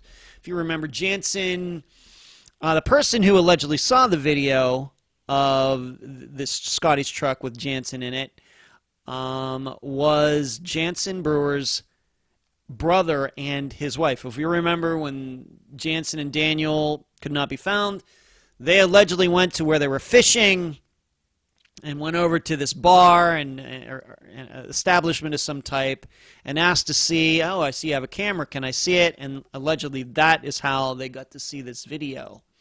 And it had to be rewound to the night before. I have to admit that all those details don't totally make sense to me. I think this is one of the more lucky things that I've ever heard in covering over 200 disappearances. It sat that way with me then. It still sits that way with me now. But I passed that all along to Daniel's sister, and she thanked me because she didn't know about any of it. And I gave her the conversations, a copy of those conversations that I had on Messenger with the people in Janson's family, and I also gave her a copy of the conversation that I had with Scotty. I eventually had to block him. He wanted to do his own interview and everything, and as you know, I'm not inclined to, unless it's a situation like Steve Pankey, which is totally different in my opinion, I was not going to give Scotty any time. So I eventually had to block him. I have no idea what he is doing now, but what he was trying to say to me didn't make a lot of sense through those messages, and I even posted the exchange between myself and him in the Unfound podcast discussion group way back in 2018. So the update is that I got to speak to Daniel Braden's sister, and she did say that Daniel did not know Scotty, and that she was very happy to get this additional information. What she has done with it, I have no idea. She's talked to anybody in the prosecutor's office, district attorney's office regarding all of this. I have no idea. I think if I were to look at the email, I don't think that we've had an exchange of emails in a couple months. But I was happy to pass along that information to her since she did not know about it. Okay, next update. Ashley Summers. Ashley Nicole Summers was a 14-year-old from Cleveland, Ohio. Although she was close to her family, in 2007, Ashley began to act out and got in some minor trouble. So on July 4th of that year, she'd gone to a family party, then went home, at which point Ashley got into a fight with her uncle while she was living with. Ashley packed some things and left. She was never seen again. As has already been documented in previous updates, her uncle eventually, of course this happened in 2007, but I think it was 2019 maybe, or maybe it was 18, right after this episode came out, that her uncle Kevin Donathan was charged with multiple sex crimes, and he is now in jail. His name is Kevin Donathan. And I think that even before this happened, and the guest for this episode was Linda Summers, who, how do I put this? She was married at one point to Ashley's grandfather, but I don't think she is anymore. But even from the first time I spoke to Linda and she was explaining who Kevin was and these other people were, I was telling this Kevin guy sounds weird, the way Linda portrayed it. And I guess I ended up being right. Little did I know how right I was. Maybe weird was not a severe enough a word. But the reason there's an update in this episode is because recently there was a dig. A search was done. No, I would not say close to where Ashley lived with Kevin at the time. It was some distance away, at least a few miles. It was certainly in Cleveland, Ohio. But nothing was found. What led investigators to dig up this area, I don't know. I read a couple articles about it, and none of them did they say what led them to that area. Was it somebody who happened by and saw some bones? I don't know. But I do know that when they went there, they ended up finding animal bones and not human bones. So it very well may be that somebody was in the area, saw that, alerted investigators, and given that kind of in the general area of where Ashley went missing, but like I said, I even looked at a map, it was like a couple miles away. So they weren't even human bones, but it could have caught somebody's eye, I think most of us would have a hard time distinguishing between animal bones and human bones. But there was a search. It's good to know that Ashley hasn't been forgotten. We are, of course, coming up in a couple months on the 14th anniversary of her disappearance. I think that going back to when we covered this disappearance originally, there was not much doubt in my mind that her Uncle Kevin did do something to her, harmed her in some way. I think it's even more obvious given what he's been charged with, and now that he's in jail, I think there's no doubt about that. The issue continues to be in this disappearance is that, as I think Linda stated in the episode, is that there is an issue with location on this. The way she remembers where everybody was living at the time in 2007 is different than the way those people have explained it. And I think what I'm saying here is it very well may be that Ashley did not disappear from Kevin's house. She might have disappeared from somebody else's place, and they lived outside of Cleveland at the time. But these people have tried to portray that they lived in Cleveland at the time. That still has not been sorted all out. But given that they're doing a search and Ashley's name gets out there again, I think is a good thing. It would be nice if Kevin just came forward and admit what he did and say where Ashley's remains are. Unfortunately, at this point, they could be anywhere. Next update, Meaghan Lancaster. Meaghan Nicole Lancaster was a 25-year-old from Portsmouth, Ohio. She was a mother and high school athlete. On April 3rd, 2013, Meaghan had gone shopping with her mother, but then went off by herself. A little later, she called to say she'd be home shortly.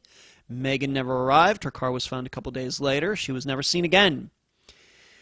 And Katie, who is her sister-in-law, was the guest for that episode. This probably, when you hear Meaghan's name, you automatically think of Mike Moran, who eventually has been charged, not in relation to anything regarding Meaghan's disappearance, although a lot of people think that he could have something to do with it. Meaghan had this black book, and that's what the episode was called. Mike's name was in it. In fact, the chief of police in Portsmouth number was in it, although he went under the the alias E, just the letter capital E. And if you remember also that when her car was found, who let Meaghan's family know was a guy who was known to be Meaghan's drug dealer. He actually came to the house and said, "Hey, do you know that Meaghan's car is over in this parking lot?" And they did not know, and that's what got this whole disappearance case started.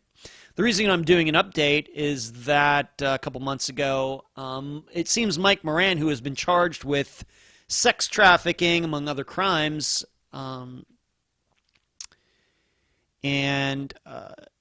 he wants to represent himself in his defense. He is a lawyer. He's been a lawyer for a long time. He was a working lawyer until I guess up until the time he got charged. I think he was let out on bail, but he wants to represent himself, and it doesn't seem that the state of Ohio is too happy with that. So that is a discussion, argument, fight that's going on right now. He's been, the issue is that he's been suspended from practicing law. However, that does not mean he cannot represent himself. You do not need any law degree or anything like that to represent yourself in court. If you want to represent yourself, you can do so. What's the saying, though? A person who wants to represent himself in court has a fool for a client. But just because he's been suspended from practicing law in Ohio does not mean he cannot represent himself.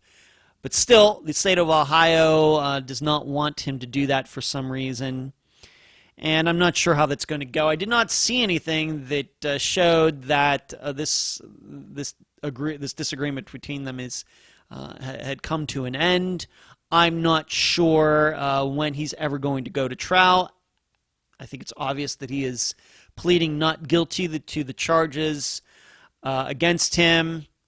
I know that Meaghan's family, Katie, and Katie, of course, the sister-in-law, Katie's husband is Meaghan's brother. They're all following this very closely.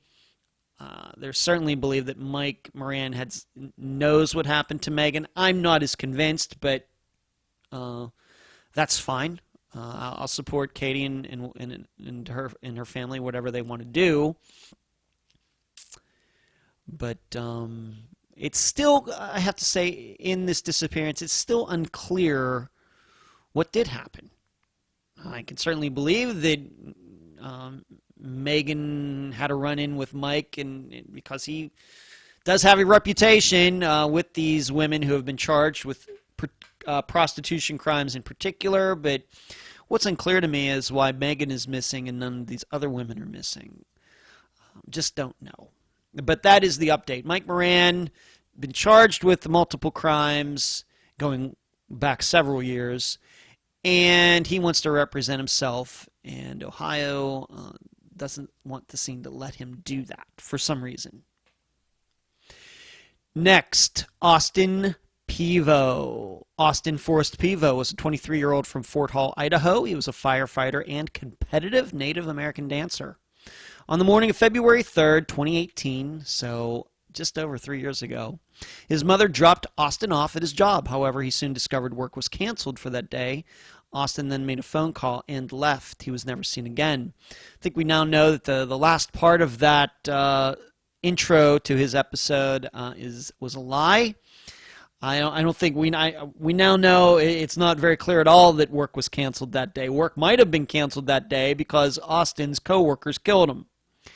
And it's also very clear that Austin never made that phone call. We now know that Justin Beasley, Blandon Kobe, and Alden Brewster have been charged with Austin's death. His remains were found last year.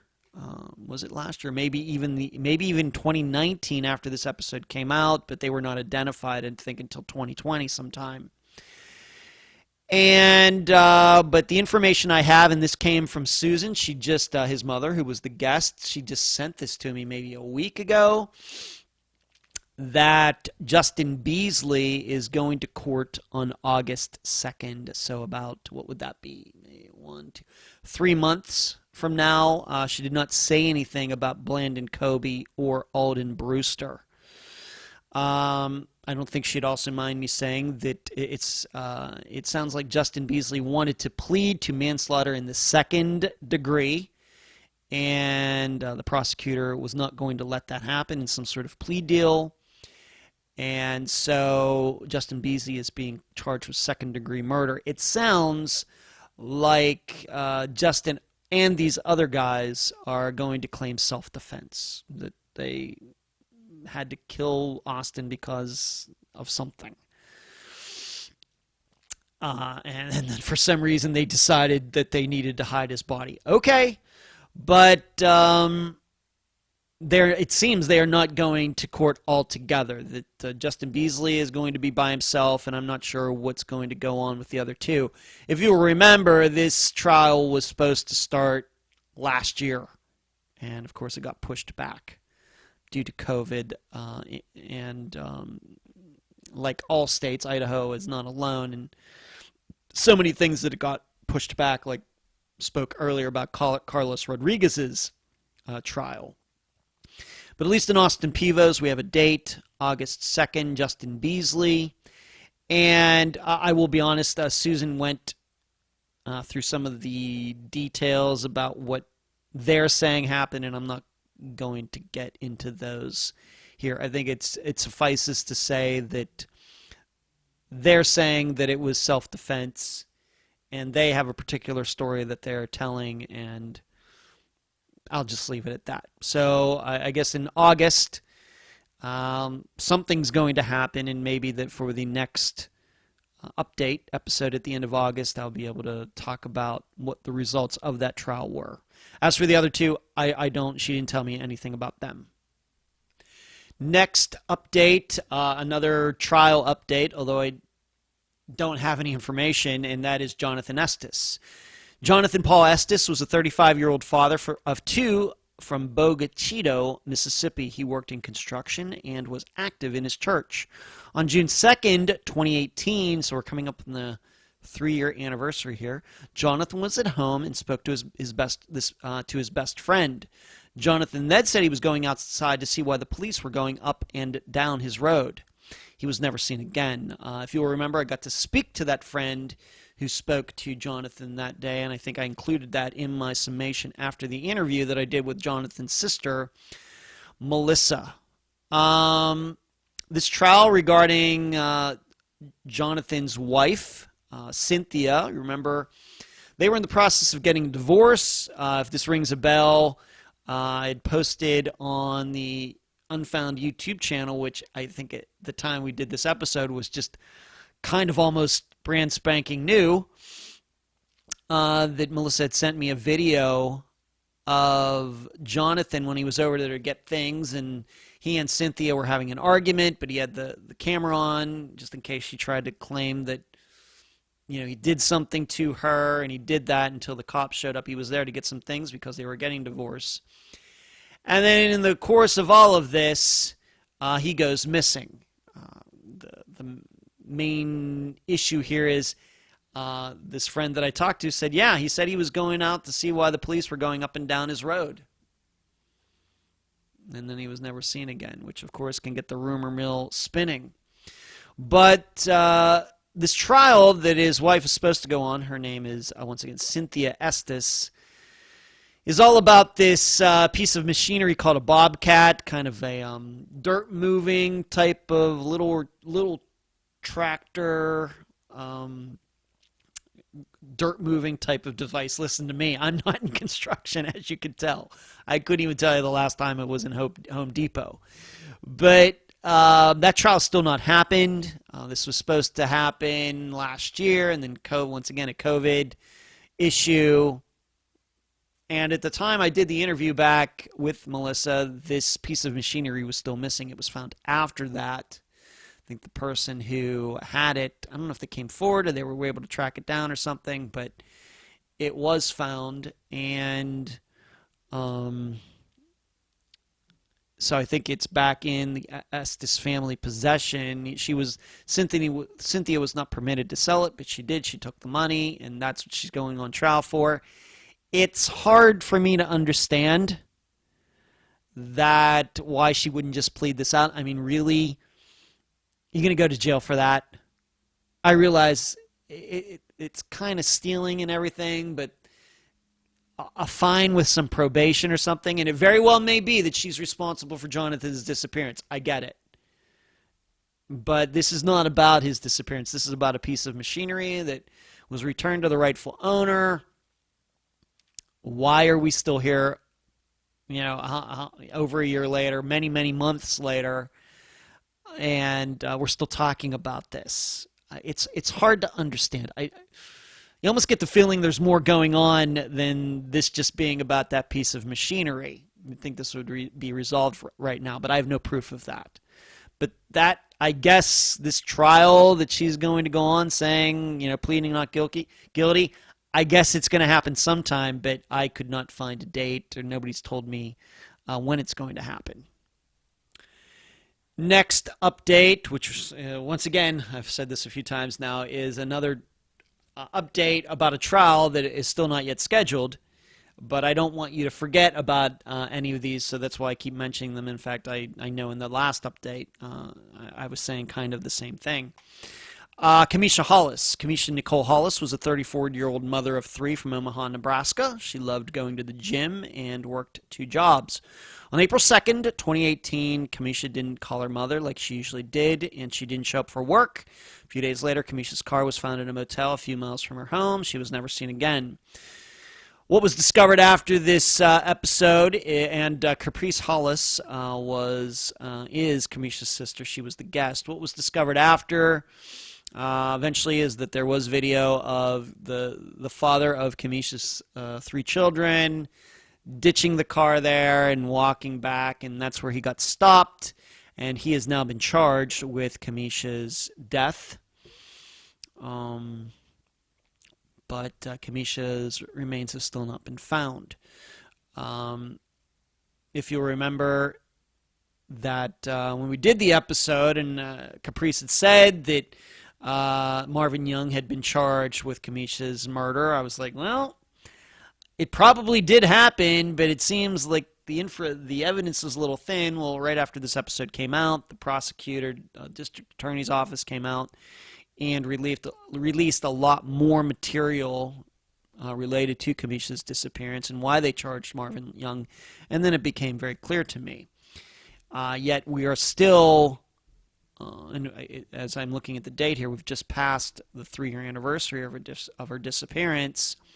Still don't have a trial date, just like I've said for many of these, I guess, except for Austin Pevo's. So I'll keep you posted, but there's nothing I could find saying that Marvin Young is going to be coming up for trial anytime soon. Next disappearance, next episode, is Tyler North. Tyler North was a 27-year-old from Harlan County, Kentucky. He was the father of 2 and loved hunting and fishing. On the evening of Sunday, June 24th, 2018, Tyler left his sister's. He was allegedly heading home. However, Tyler turned into a local park instead. He was never seen again. We now know that Samantha Perry or no, Samantha Perry, of course, was the guest. I'm sorry, Samantha Perry, Tyler's sister, was the guest. But we now know that Lena Michelle Collette North and Jeremy Lewis have been charged with Tyler's death, his murder. And at this point, I have seen where Samantha has posted on Facebook that remains have been found somewhere around this area in Harlan County. And currently they are being tested. DNA is being tested to see if it is Tyler or not. If you'll remember, after he went missing, his truck was eventually found, burned, completely torched. Not near that park, but in that general area. And so the truck did not release a lot of information. But what led investigators to suspect Lena Michelle Collette North, who is Tyler's ex-wife, and Jeremy, is that there was proof that Tyler had communication with her on that evening. And in fact, Tyler was at Sam's doing so. And I think that's what put investigators onto this idea that for some reason the ex-wife wanted Tyler dead and that she and Jeremy got together to do this. And so they are in custody. They've been charged with Tyler's murder. And currently DNA has been tested. So I think that is the new part. How these remains were found, I don't know. Did somebody stumble upon them? Was it luck? Did they follow phone pings from Jeremy and the ex-wife to a certain area? I don't know. And we're not even sure they're, of course, at this point, that they are Tyler's. We don't know. But that is the update, that remains in the area have been found. They're being tested. And like some of the others, no trial date as of right now. Next update, Janelle Matthews. Janelle Matthews was a 12-year-old from Greeley, Colorado. She was in the chorus and had an older sister. On December 20th, 1984, Janelle was dropped off at her house after a concert. There was no one home. When her father arrived an hour later, Janelle wasn't there. She was never seen again. Her remains were found in July 2019, 35 years after her disappearance. Not going to beat this topic into the ground. I think I've talked about it enough, but the update, I think a lot of you know, especially if you listened to the Q&A episode last week, is that out of nowhere, was it a month ago? Seems like yesterday, but it had to have been at least a month ago. Out of nowhere, 48 Hours covered Janelle's death and murder, and of course, the charging of Steve Pankey. And within that episode, on that Saturday night, they included a very, very, very, very short clip of me interviewing Steve. They put up the logo. My name was up there as well. They did not let me know that they were going to be doing this. I was as surprised as everybody else. Had it not been for my assistant Natasha, who saw it, it might have well been that the entire program played and I wouldn't have known about it at all. All of you have heard about that. I'm not going to get into my attitude on it. You've heard it enough. But it sounds to me like Steve's trial is going to happen this year. I am fairly sure of that. What makes that weird is that he was just charged back in October. Now, I did the interview with him in October of 2019. He was charged, taken into custody about a year later, October 20, 2020. And so it's been like 6 months since he was charged, and already it seems they're going to have a trial, even though, on the other hand, we have in Texas, Carlos Rodriguez. He's been in custody since 2018. Nothing's happened yet. It's hard to understand. There probably are reasons, and I'm not here to try to tell somebody how to do their job. I just wish all of these people would explain it to the rest of us. It's just hard to understand how somebody could be charged with murder like Steve Pankey and probably going to trial this year. Carlos Rodriguez has been charged way back in 2018, and I guess there's no trial date in sight. I don't know. So, but also regarding this, right around the same time that the 48 Hours episode happened, back in March, Janelle Matthews' murder was the topic of my discussion with Dr. Telesco.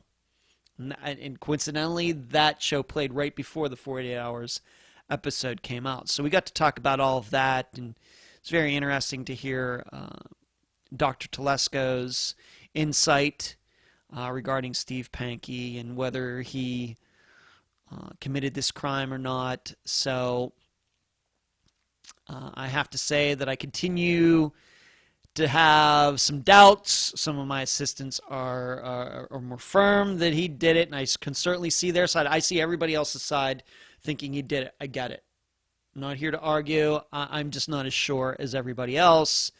But the update is that we covered her death on Dr. Telesco's program, and that Unfound got mentioned during a 48 Hours episode. And 48 Hours, don't let that happen again. Next update, Cameron Remmer. Cameron William Remmer was a 29-year-old from Oceanside, California. He was known as a very friendly guy and was into surfing. On October 6th, 2011, Cameron was at the Fairmont Hotel in San Francisco. Not long after 11 p.m., he was kicked off the premises for inappropriate behavior. He was never seen again. The reason I'm bringing this up, there's technically no update, but as I mentioned, was it to my assistants or somebody recently, that does everybody realize it's been a year since this person, this guy, was photographed in San Francisco, and it was made out to be that this guy was Cameron Remmer. That has been a year ago now. It was April of 2020 when that happened. And I wrote about it. I talked about it during at least one live show. I surely mentioned it in the update episode, if not the April one last year, the August one of last year. And I've expressed my doubts. And I have to be honest, I expressed my doubts to Valerie Sorrells, who is Cameron's mother, who was the guest for that episode, that it didn't look like Cameron to me. And I was fairly doubtful. Now, here we are a year later, and I guess nobody's been able to track this guy down. Even though we were told at the time a year ago, this is not me talking. This is the people who were there, who know this environment, and allegedly this guy was he homeless, transient, had something going on mentally, a combination of a lot of different things. But these people insisted that, and one of them heard what I had to say and how I was doubtful, etc., and wrote me and weren't very nice. But here we are a year later, and it's still not been proven, yes or no, whether this guy is Cameron or not. Now that's frustrating. And it was made out, well, this guy's always in the same area all the time, and we know where he lives, and we know this, and we know that. We know all these things. This is what they were saying. I wasn't saying this. They were saying this at the time. And then suddenly they can't find him. And this is frustrating to me. If you think that some missing person, somebody you see on the street is a missing person, you do not let that person out of your sight. This is what makes me so suspicious of all these sightings. I've talked about this regarding Renee LaManna. If you believe that was her, don't let her out of her sight. But what happens? These people saw her and just let her get away. It just doesn't make a lot of sense to me. If you think that you've seen a missing person, and that person's right in front of you, and you know that person's missing, and you know the family's looking, you don't let the person, whatever you have to do for the rest of the day, it's just going to have to get canceled. But that's not what happened here. Somebody just took a picture and, start calling people. As you're following this guy around, go to Cameron Remmer's Facebook page and say, I think I'm on it, and do a Facebook Live, do a YouTube Live, do something. That people don't do this makes me suspicious because I know I would do it. And I hate being negative. I hate being a cynic. But it doesn't surprise me that we're here a year later and this hasn't been resolved. And of course, I'm doubtful about the whole thing. But I guess I'm one of the only few people that's surprised by this, or not surprised by this. So, it's been 1 year. And for some reason, these people who said, yeah, he's in the area, and we haven't been able to track him down again. My feeling is that maybe they figured out it's not Cameron, and they just don't want to publicize it. That's something that comes to mind. Maybe he moved out of the area. Certainly possible, but we were told at the time, well, he's in that area all the time. I don't know. And I hate being like this. And I know Valerie and I talked about it, and I'll just say that I think that she wished I was a little more positive. But I have to call things like I see them. And when people react in a way that doesn't seem to make a lot of sense to me, when they think that they're on to the solving of a mystery and then they just let the key to that mystery just walk away, I start thinking maybe this was nothing in the first place. But it's been a year, and if you don't know the picture I'm talking about, you can surely find it in the discussion group. I think I posted it on the Facebook page as well. I don't think I put it on Instagram, though, but it is there if you'd like to check it out for yourself. In fact, I think Natasha might even put that picture on the Cameron Remmer page on our website, theunfoundpodcast.com. Next update, Jackson Miller, and this is an update, something that just happened very recently, I would say within the last 2 weeks, 3 weeks, here in April of 2021. Jackson Alexander Miller was a 29. Let me start that over. Jackson Alexander Miller was a 19-year-old from Cupertino, California.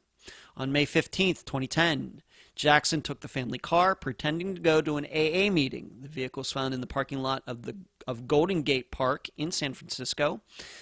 However, later video showed Jackson walking away from the bridge, not toward it. He was never seen again. I've believed since the first time I heard about Jackson's disappearance and getting talked to his mother, Gina, who was the guest for the episode, that he did not commit suicide, that he did not go out on the Golden Gate Bridge and jump. There's no proof of that. I thought that he did walk away. I don't know if I thought that he was still alive when we did the interview.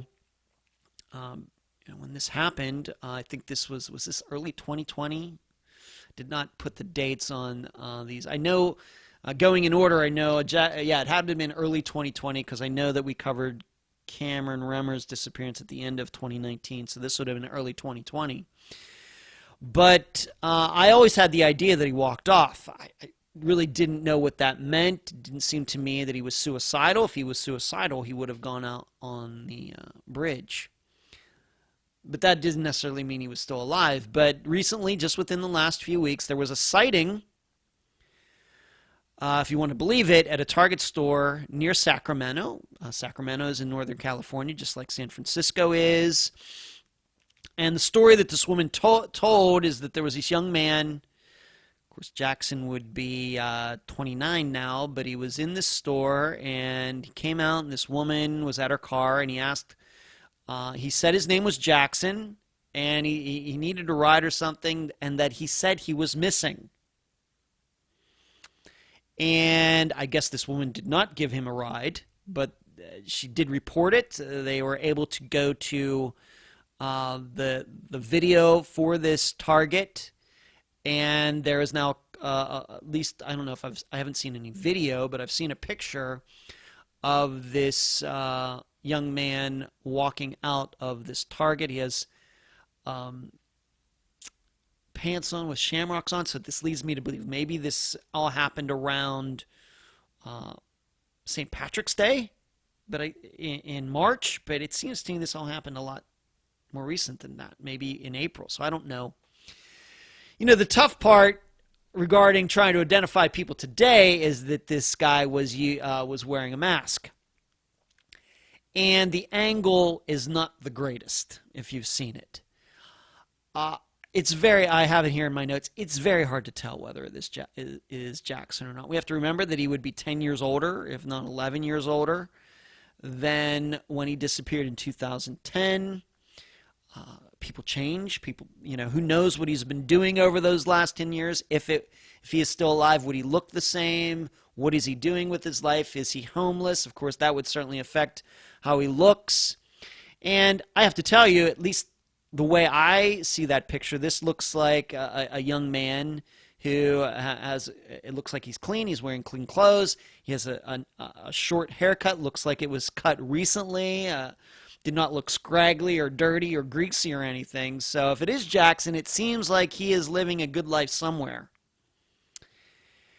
The issue, though, is that he said his name was Jackson, and he knows that he was missing. Well, why would he even say that information if he needed a ride? He wouldn't have to. First of all, asking people for a ride. This isn't the 1950s anymore. First of all.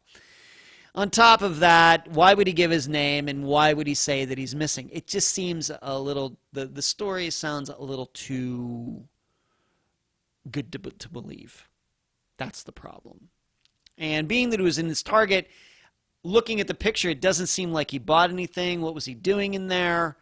Did they get cameras inside the store? Did he check out? Did he use a credit card? Did he use cash? Did he walk in and just walk out? Did he walk in and went to a certain section and couldn't find what he wanted to buy and left? Well, how did he get there in the first place? These are all questions we don't know. We don't know the answers to them. We know the questions, we don't know the answers. So on one hand, I'm perfectly willing to believe that Jackson did walk away and did not commit suicide back in 2010, that he still could be alive. There's just a lot of, I wouldn't call them red flags, but yellow flags telling me that this is not Jackson Miller, and maybe this woman who is telling the story is not telling the truth. And that happens a lot regarding people who want to thrust themselves into the middle of missing persons investigations. It's just what I think is more likely in this certain situation is that she's in there, she sees this young man. Maybe she does know about Jackson's disappearance and does think that it looks like Jackson, but that's about it. But being that she doesn't know if anybody's going to take her seriously, then she starts to elaborate, and that part is the lie. Because I can look at this picture and say, okay, I can see maybe how somebody might think that that's Jackson. I can see how this woman, if she knows about Jackson's disappearance and has seen his picture, might look at this young man and say, yeah, that could be him. It's not crazy. But the rest of everything after that, I think, does sound crazy. That he revealed his name, revealed that he is missing. It just sounds a little too good to be true. My opinion. Okay, next update, and you should know this is going to be a first for Unfound, and I'm very excited to tell all of you about it. I've already mentioned this during the live show, but I'm now glad that the entire audience gets to hear it. It's the disappearance of Patrick Reed, and I do not mean the golfer. Patrick Reed was a 35-year-old from Houston, Texas. He had 3 siblings, but as an adult was known to go off for months on his own. Sometime during late 1998, he and another man allegedly took a trip to Florida. The other man came back. Patrick did not. He was never seen again. And his sister Charlotte was the guest. And this is one of those where it certainly could believe that foul play of some type happened for whatever reason, this trip to Florida, and who was this guy, and are these people in this house telling the truth? I'm here to tell you that Patrick Reed, I don't know if he is alive today on April 28th, 2021, which is when I'm recording this, but there's reasons to believe that Patrick remained alive after this late 1998 and lived for many, many years and lived a good life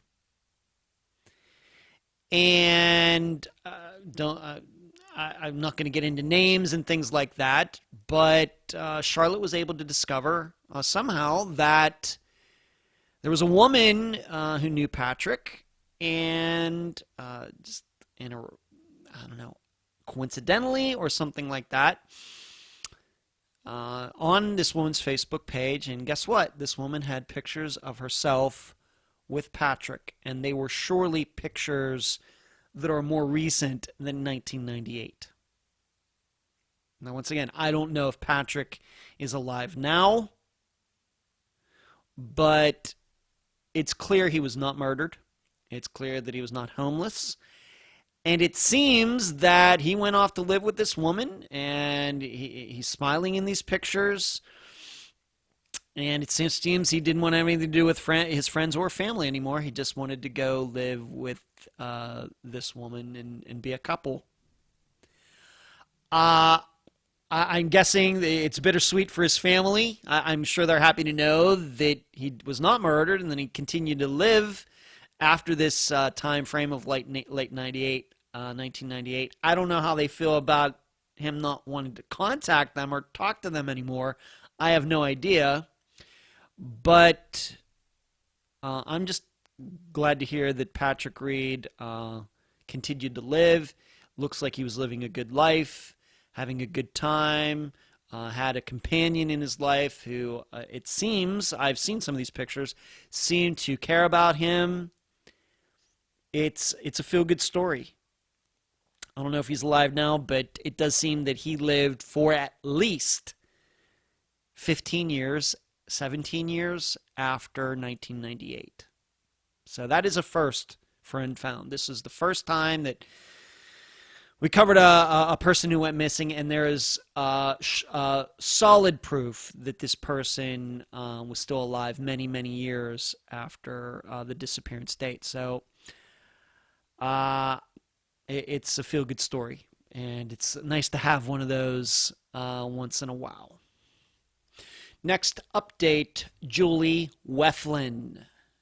Julianne Weflin was a 28-year-old from Deer Park, Washington. She worked for the Bonneville Power Administration and loved the outdoors. On September 16th, 1987, on her way home, Julie stopped at a substation to make sure it was working correctly. Julie never made it home. She was never seen again.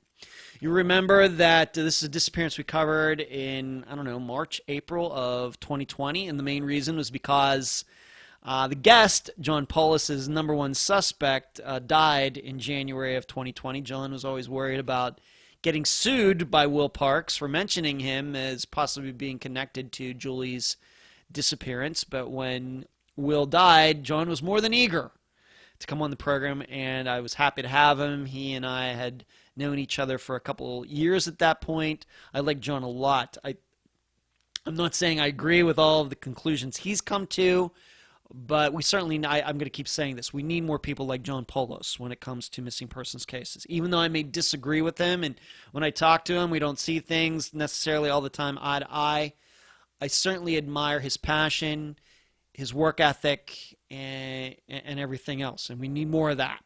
Okay, just because I disagree with him doesn't mean I think that he's necessarily doing bad work. We need more people like him. But the reason there's an update is because a woman contacted me a couple months ago, and we kind of got into a back and forth, and she is under the belief that an older man in her family was responsible for Julie's disappearance. And talked to her back and forth to her just a little bit, and then I thought, well, she should talk to John. Ended up talking to John about this, and they had some sort of correspondence, but I got to be honest, and I'm just speaking for John here, I don't think he was too impressed with it. Now, granted, it very well may be that John has a little bit of tunnel vision regarding Will Parks and Julie's disappearance. Very well, that could certainly be the situation, but I think that he really thought that this woman was pulling at straws, and I have to admit, in just the the back and forth that I had with her, I wasn't sure what to make of it. It seemed that the evidence was pretty thin. This guy allegedly lived near that substation. It was hard finding this place on a map. I'm not saying she was lying or anything, but it felt more to me like some sort of rumor or urban legend that got a little out of control within the family. I think John and I had the same kind of reaction to what she was saying, but for different reasons. Now, I'll be honest. John said, you know what? I talked to her. I took her information. I put this guy's name down on my list, and I'll continue to think about it, but it just was not very convincing to him, and she wasn't necessarily convincing to me. If she's listening to this, I apologize for putting it this way, but this is what I think about it.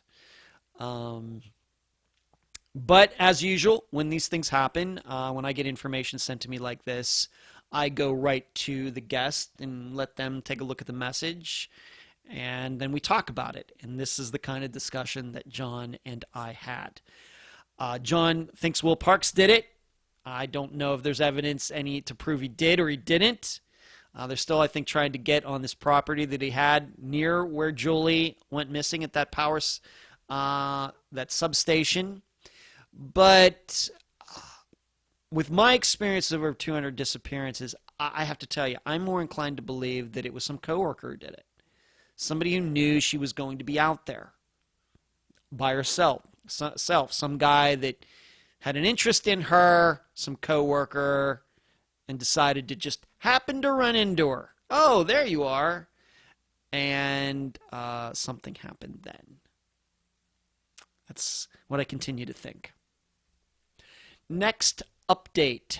Frederick Joe Bain, and if you remember, we referred to him as Joe during the episode, or Little Joe. Frederick Joseph Bain, Little Joe to those who loved him most, was a 23-year-old from Marshall, Texas. He had multiple siblings and loved to fish. On the night of January 25th, 2001, while living with friends, Joe got a call from an unknown person. Joe immediately left the house, walking away, saying he wouldn't be back that night. He was never seen again. And his sister Jolene Oni was the guest. And I have to be honest about this. If there has ever been a guest who has been energized by being on Unfound, it is Jolene. This is a disappearance, of course, that we just covered last summer, not even a year ago, and she has done so much since then, and I want to give her all the credit in the world. It's her doing it, and she's telling me what's going on, and we've had a couple discussions on the phone, through texts, and I'm just counseling her. It's just her doing all the work, and I give her all the credit in the world to be working on her brother's disappearance over 20 years later. But I got to tell you, it sounds to me like she's making some headway, and I can't go into all of the details. I don't know how much I can say, but she was able to, like I said, I probably talked about this in a former update, but I'm going to go through it again, that she was able to contact the people who now live in the house where Joe was living with this friend of his, this friend's wife, and remember this wife's mother was there, and this phone call happens, and he takes off saying he won't be back that night, and of course he never comes back. But Jolene was able to get access to that house. The owners were more than happy to do that. Well, there was kind of what you might call a spot, and she took a picture of it and sent it to me. And that's now getting tested. It's going to see, is that blood? Is it water? Could be a variety of things. I don't know. I can't remember if she sent me the picture, but I don't know if I posted it or not. But the way I would explain it is what happens when wood that's been treated gets wet. You know how it discolors, and you never can make it look good again unless you want to take it down to the bare wood and redo it. it kind of looked like that, and it was a significantly large spot, maybe, more than probably a foot in diameter. But also in poking around like she's been doing, she's heard this news story, and I can't get into it too much, I don't think, but it may actually lend credibility to the idea that he actually did walk away from the house. So we have two conflicting stories. I guess we got this spot in this house. We don't know what it is. Of course, there was some sort of violence that happened in there. Could it be Joe's blood there on the floor that discolored the floor? Very well could be. It's getting tested now. On the other hand, there is a story out there that could make us believe that Joe, it happened just as these people said. He did walk away, and they had nothing to do with it. They had nothing to do with his disappearance. And that the news story is that Joe got into a fight with somebody. He went somewhere to make a deal on a gun, and things got out of hand, and he was murdered. It's hard to tell right now whether this is just some urban legend. It's somebody trying to bump up their, I guess you might call their street cred, saying, yeah, I killed Joe Bain, but the guy really didn't. But saying that makes everybody afraid of him. Very well could be that, and I think we always have to be wary of that. We have to be very, very aware of that in certain types of disappearances. But Jolene is energetic. She's motivated, and I get the feeling it was because of her being on Unfound and us talking, and that's one of the reasons we're here. I'm hoping, I don't know what to hope in this. Am I supposed to hope that if that is tested and it is blood, am I supposed to hope it is, and which could mean that Joe was murdered in that house? I don't know if I'm supposed to hope that or not. If she gets evidence of this other story that she's just found out about, that she finds evidence of that, I don't know if I'm supposed to hope for that either. I'm just glad that she's making headway, and she feels she's doing something that's constructive, and I think that that's what is most important. Next episode, Robbie Hurt. Robert Isaac Hurt, Robbie to those who knew him best, was a 37-year-old from Ringgold, Virginia. He was married. He was a married father of 3 and worked in construction. On the evening of December 9th, 2018, Robbie left a friend's house in an agitated state. After recovering from a drug overdose, Robbie's truck was found a mile down the road. He was never seen again. At the time of the last update at the end of December 2020, remains had been found near where the truck was left back in 2018, and I can now tell you since then that those remains were determined to be Robbie's, unfortunately.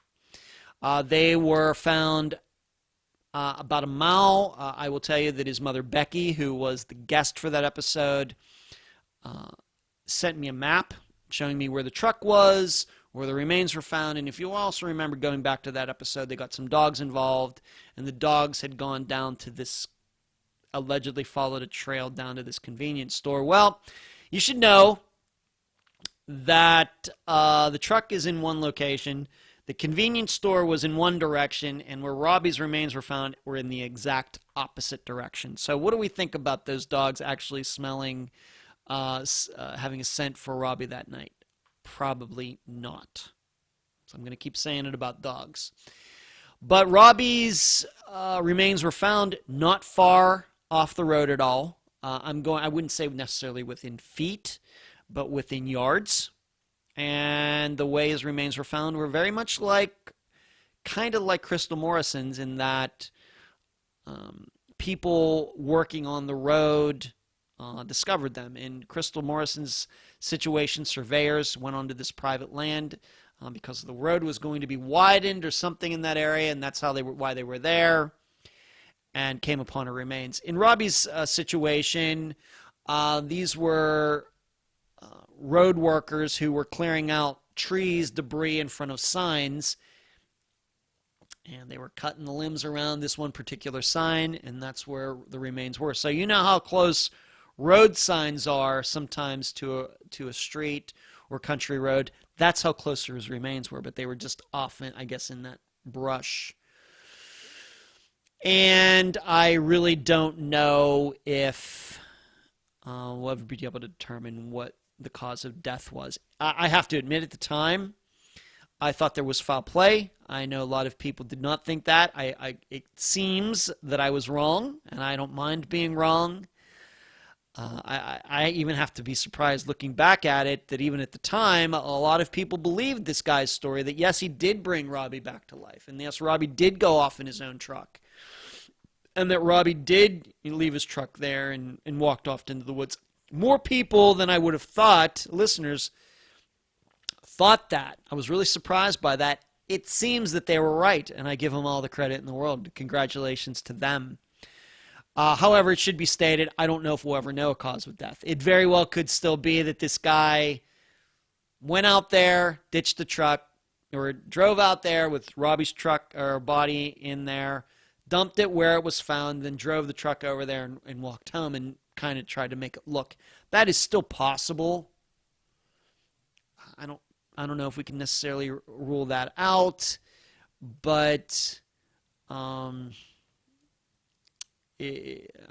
guess, that then things are going to, get fairly complicated thinking about that. So it seems, although I don't think that we will ever be 100% sure, that it happened just like this guy said. Yeah, Robbie took off in his truck, never saw him again, and then a couple days later I see his truck there. Don't know what to think. So Robbie's remains have been found, and so I would say he disappeared on December 9th to 2018, so about 2 years later is when the remains were found, and they were identified in early 2021. And once again, dogs get it wrong. Next episode, Unique Harris. This is kind of like several that I've talked about already regarding trial dates. Unique Raquel Leona Harris was a 24-year-old from Washington, D.C. She was the mother of two and was getting ready to go to massage therapy school. On the night of October 9th, 2010, Unique put her children and cousin to bed. When the kids woke up the next morning, Unique was gone. She was never seen again. The guest for the episode was her mother, Valencia. And as I've stated since then, it does seem that in my interview with Valencia, she withheld some things. I don't want to give her too hard of a time regarding that, but I think if she would have been a little more forthcoming, these are things that she surely knew herself because she was on the scene at Unique's before the police were, that I think that we could have maybe come to a more exact conclusion when we first covered this disappearance. But not long after the episode came out in late 2020, a suspect was taken into custody. His name is Isaac Moye, M-O-Y-E, and he's being charged with Unique's disappearance/murder.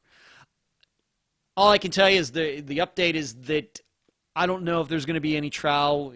I feel like when people are charged, as in a situation like this, that I should start keeping all of you abreast of if there's going to be trial, if anything has been released to the public regarding that trial, as I've done in this update episode so far.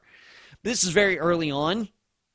This has only been a few months, but on the other hand, Steve Pankey was just charged back in October, and we know that trial is going to happen this year. So I just not sure what to think. All I can tell you is that I did as many searches as I could to see if there's any trial dates for Isaac Moye. Is he going to go to trial? Is he going to plead guilty? Is he saying not guilty? No information regarding that. And on top of that, no information as to Unique's remains being found. Still don't know what the connection these two have. I'm inclined to believe that they did know each other somehow. Maybe they just met that evening. There was some sort of street party going on. It very well may be that they met there, and it could be that she said that, after put the kids to bed, why don't you come up, or something. Very possible. Very common. Nothing wrong with that. Or it could be that he was just roaming around looking for an apartment to break into and just picked uniques. And they're complete strangers. Tough part about this disappearance is always going to be that Unique and that phone call that she had with her boyfriend at the time. It's always going to be a big question mark. And in some ways, it does remind me of Zoe Campos's disappearance, in which she made that call that was a half hour to this friend of her mother's the night she disappeared. Well, why did she do that? I don't know if we're ever going to know. So Isaac Moy in custody, but still no trial date. Next disappearance, Jody Husentrut. Jody Sue Husentrut was a 27-year-old from Mason City, Iowa. She was a reporter and had dreams of hosting a national news show. In the early morning hours of June 27th, 1995, Jody left for work. However, she never arrived. Jody's possessions would later be found strewn across her apartment's parking lot. She was never seen again. The update on this is, I think a lot of you know that there is the Find Jody podcast. I think they're doing a fantastic job with that. I think they're 13 episodes in. I've listened to all of them. And the most recent one concerned a new suspect, Thomas Korskaden. And the host of the podcast, it is not Caroline Lowe. She's appeared on the podcast. She was the guest back in late 2020. Caroline's become a very good friend of mine. I respect her so much. But she is not the host of that podcast. Somebody else is. And this guy interviewed Thomas Korskaden's daughter, and I would say she was trying to make the... I think you should listen to it for yourself. I'm not going to ruin it for you.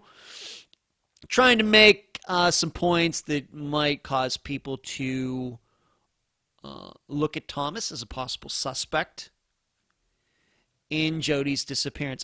You will have to listen to it to see what you think. I've heard of this angle on Jody's disappearance before. I will be honest that Thomas kind of fits my idea of what happened to Jody, that it was somebody who was obsessed with her, saw her on TV, and it was a stranger who figured out where she lived and was waiting for her that morning. That is what I continue to believe. And Thomas, his profile would fit into that. I have to say, though, that I'm not convinced that if that was the scenario, I'm not sure it was he who did it. You will have to determine that for yourself. In addition, recently human remains were found on the banks of the river that goes by where Jody lived at the time. The interesting point is that's not the first time this has happened. Remains were found some years ago. Of course, they were not Jody's. And if you're surprised by that, I think what's going on here is that this river is known as one where people will whitewater raft or go out in, canoes and boats like that. Not big, cruising boats, but where people can go out singling and paddle like that. And there have been some people who had some problems out there and they drowned or something. And I think that's what's going on here. The first remains that were found years ago were not hers, and so I'm inclined to think these are not hers either.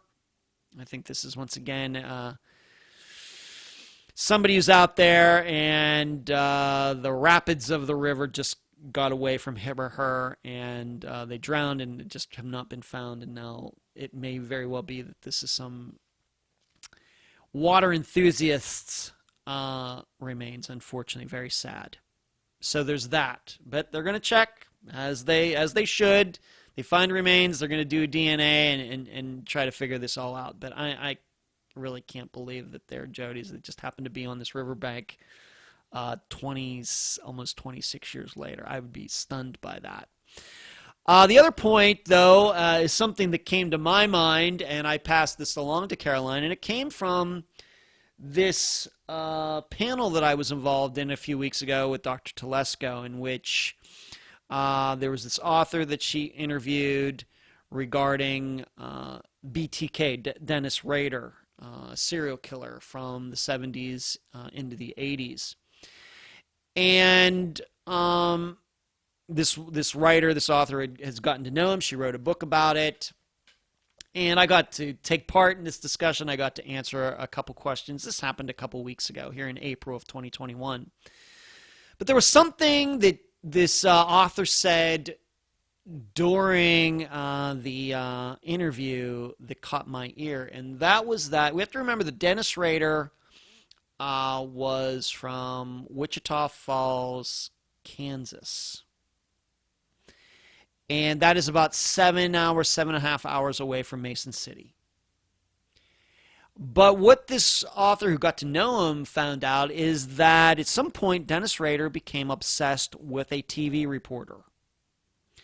And this was well after his killing spree from the 70s into the 90s, and he wasn't caught till into the early 2000s, years after it seems he killed his last person. But well after the last documented person was killed that we know Dennis Rader killed, he admitted that he became obsessed with this reporter and started to plan her death, her murder. He was going to track her down, did not end up doing it. To my knowledge, this woman is still alive. But it did get me thinking, well, of course, Jody's a TV reporter, Wichita Falls, Kansas, 7 hours away. Is it possible that Dennis Rader was up in that area for something, was watching TV, and became obsessed with Jody? Could he be the one who killed Jody Huisentrude? So I passed this along to Caroline. She had not heard this angle before. She certainly knew who Dennis Rader was, the BTK, but I don't think that she had ever entertained the idea to even look into that. So that's something that I put in her ear, and we'll see, see if something can be done about that. Of course, the odds of that happening are very, very low. Most importantly, this really doesn't fit what I understand to be Dennis Rader's modus operandi of how he killed women. He usually left the bodies behind to be found, whereas, of course, Jody is still missing. But it was just something that caught my ear, and I passed it along to Caroline, and I don't know if anything will come of it or not. Maybe, if anything, it'll just rule Dennis Rader out. But those are the updates for Jody Huisentrude, and I just want to say you should be listening to that podcast. Next update, Bonnie Santiago. Bonnie K. Santiago was a 56-year-old from Charlottesville, Virginia. She had 7 children and was a housekeeper. In the early morning hours of July 12th, 2014, Bonnie and her boyfriend got into an argument, after which Bonnie stormed out the door of the house they shared with other people. She was never seen again. Of course, as you can tell, we are getting closer to the present regarding Unfound episodes. And so this was from late 2020 that we covered this disappearance. Her daughter, Gabby Adams, was the guest. And the update is that some new billboards are being put up in that area where she disappeared. We don't hear, it's interesting in just finding out about this update. We don't hear about that too much anymore. I know they've been doing that for Jody Huisentrude's disappearance for many years now. It seems for a while. In fact, one of those billboards was vandalized. I think Caroline and I talked about that when she was on the program last year. But, and I'm guessing that for a lot of the older cases, billboards continue to stand, but you get a lot newer disappearances. My perception is that it's not something that is done as much anymore for newer disappearances. I don't know why that is. It's just a perception. I have no statistics or anything. How helpful are billboards? I don't know. I really don't know. Has a disappearance ever been solved by a billboard being up? Probably at least one, but unfortunately I can't think of any. It's kind of like rewards in disappearances. I'm going to guess at least once in the history of the world a reward brought a missing persons case to an end. But for the most part, they don't help. But with Bonnie's, it may help because it is particular to that area. I don't think there's any beliefs that she walked away and went miles and miles and miles and miles and miles. I think a lot of people believe that there was foul play involved. And so it might be good in this particular disappearance to raise awareness. I'm not sure how well her disappearance is known in the area where she disappeared. So this will certainly raise the profile of it, and hopefully something good will happen. I'm hoping that these billboard companies, I hope they're donating or giving a highly reduced rate to Bonnie's family for this billboard or billboards that are going to go up. Okay, next update, Noah Davis, and this one is kind of long. Noah Brandon Davis was a 24-year-old from Ringgold, Georgia. He was a ladies' man, but he had struggled with addiction for several years. Accounts differ wildly. But allegedly, on July 28, 2014, Noah was with friends. But after this date, despite Noah's phone being used, he was never seen again. The guest for the episode was Noah's half-brother, Jason Stevens, who I, of course, am still in contact with him. As anybody who knows this disappearance well is probably not going to be surprised when I'm going to tell you. But shortly after the episode came out, of course, with Noah Davis, we're now into 2021. So this is just back in January. Shortly after it came out, Josh, who is the other half-brother, the other side of the family, who has done most of the interviews regarding Noah's disappearance, and I guess some people would say has kind of tried to control the information, and allegedly he's really hot on trying to figure out what happened to Noah Davis, on and on and on. However, the reason he was not on Unfound is I heard the interviews that he did elsewhere. I watched the interviews he did elsewhere, and I was like, I can't be doing any of that. So we were very fortunate to be able to have Jason, the half-brother on the other side of the family, I guess. Once again, Jason and Noah share a father. Noah and Josh share a mother. So Jason and Josh are not technically related. They're both half-brothers of Noah, but on opposite sides. So that got confusing.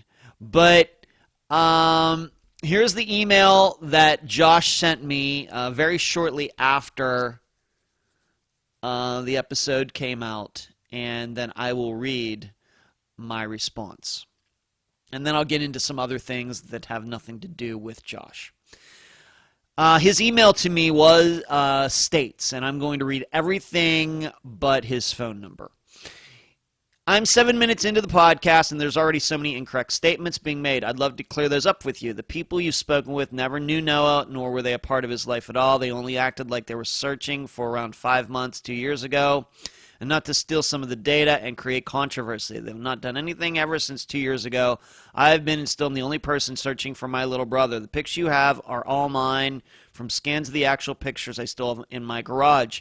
The thumbnail you have with a blue background is not even a picture of Noah. It's one I created about 6 months ago from a horrible mugshot of his to show age progression. The photo is 100% created by me and not an actual one of him.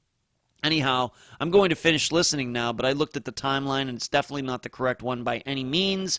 I appreciate you wanting to help with Noah's case, and I'd like that, but this is just pushing their incorrect stuff and does no one any good. Most importantly, Noah, I'm surprised John Lorden didn't mention any of that.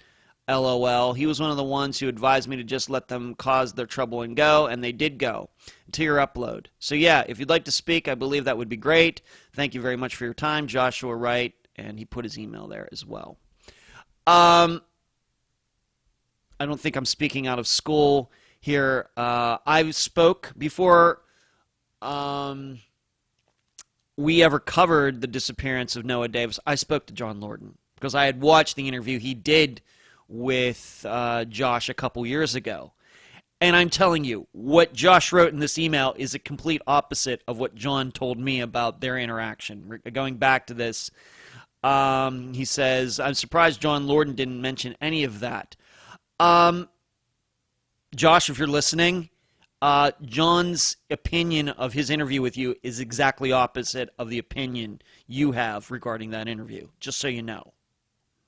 So, that was his email. And as you would expect, and this is what I do with every episode and every guest is on the program, I seriously look at who the person is going to be on the program. Can that person be trusted? Is that person telling the truth? Is there an agenda?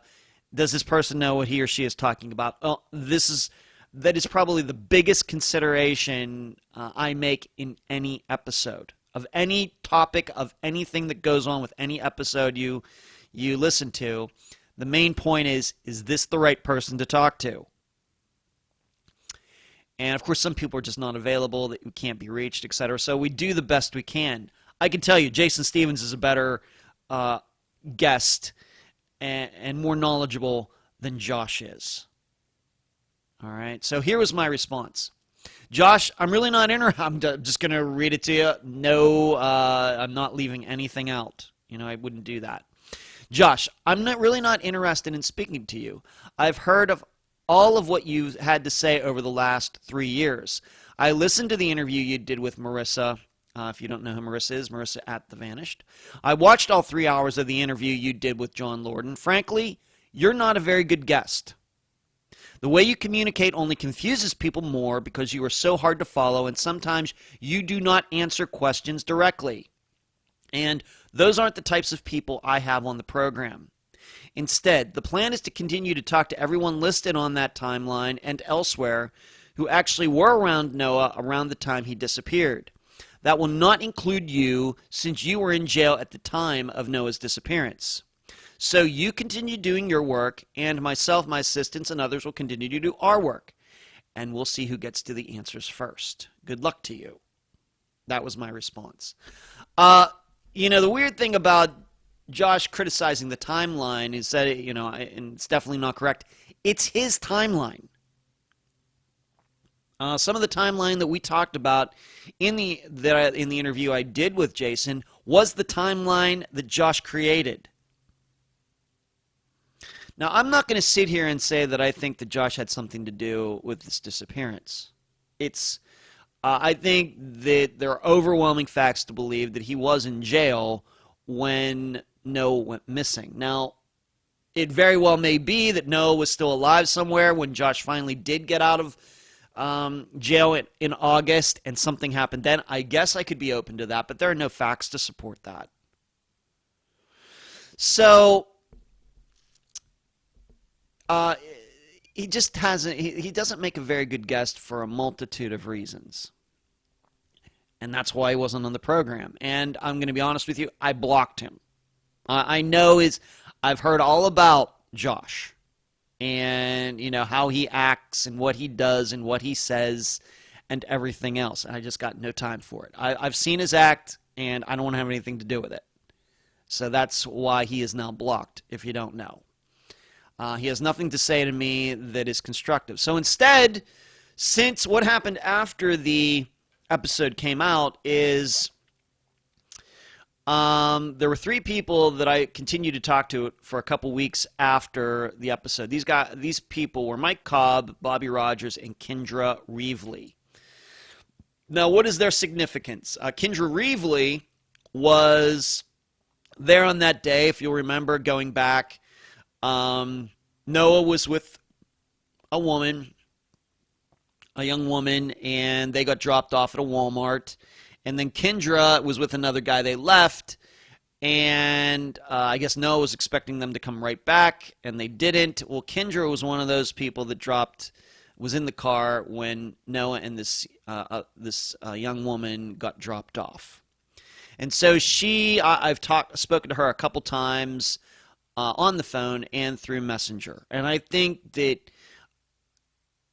as best to her recollection, I think she's telling the truth. She has cleaned her act up. She admits that she was an addict at the time, and she admitted that going days on end without sleeping and days run together, and she admits all of that.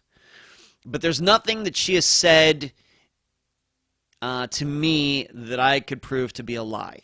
Her story seems pretty consistent to me. The other person I talked to was Mike Cobb. Now, Mike Cobb was the guy who picked Noah and this young woman up when they kind of got, I guess, ditched at Walmart. And then Bobby Rogers is a guy whose name, and he was around Noah. And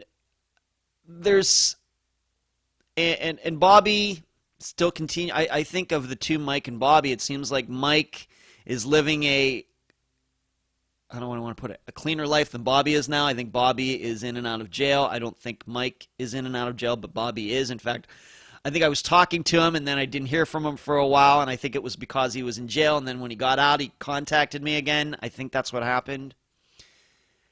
But there's something between those two stories, between Mike's and Bobby's, that isn't right. And it has to do because Mike is saying that he didn't know Bobby that well, but Bobby and Noah were in his car around this time, maybe even that day after what happened at Walmart. And he says that he dropped Mike and Bobby off at this motel. They didn't want, for some reason, they didn't want Mike to drive around the back of the hotel or something like that.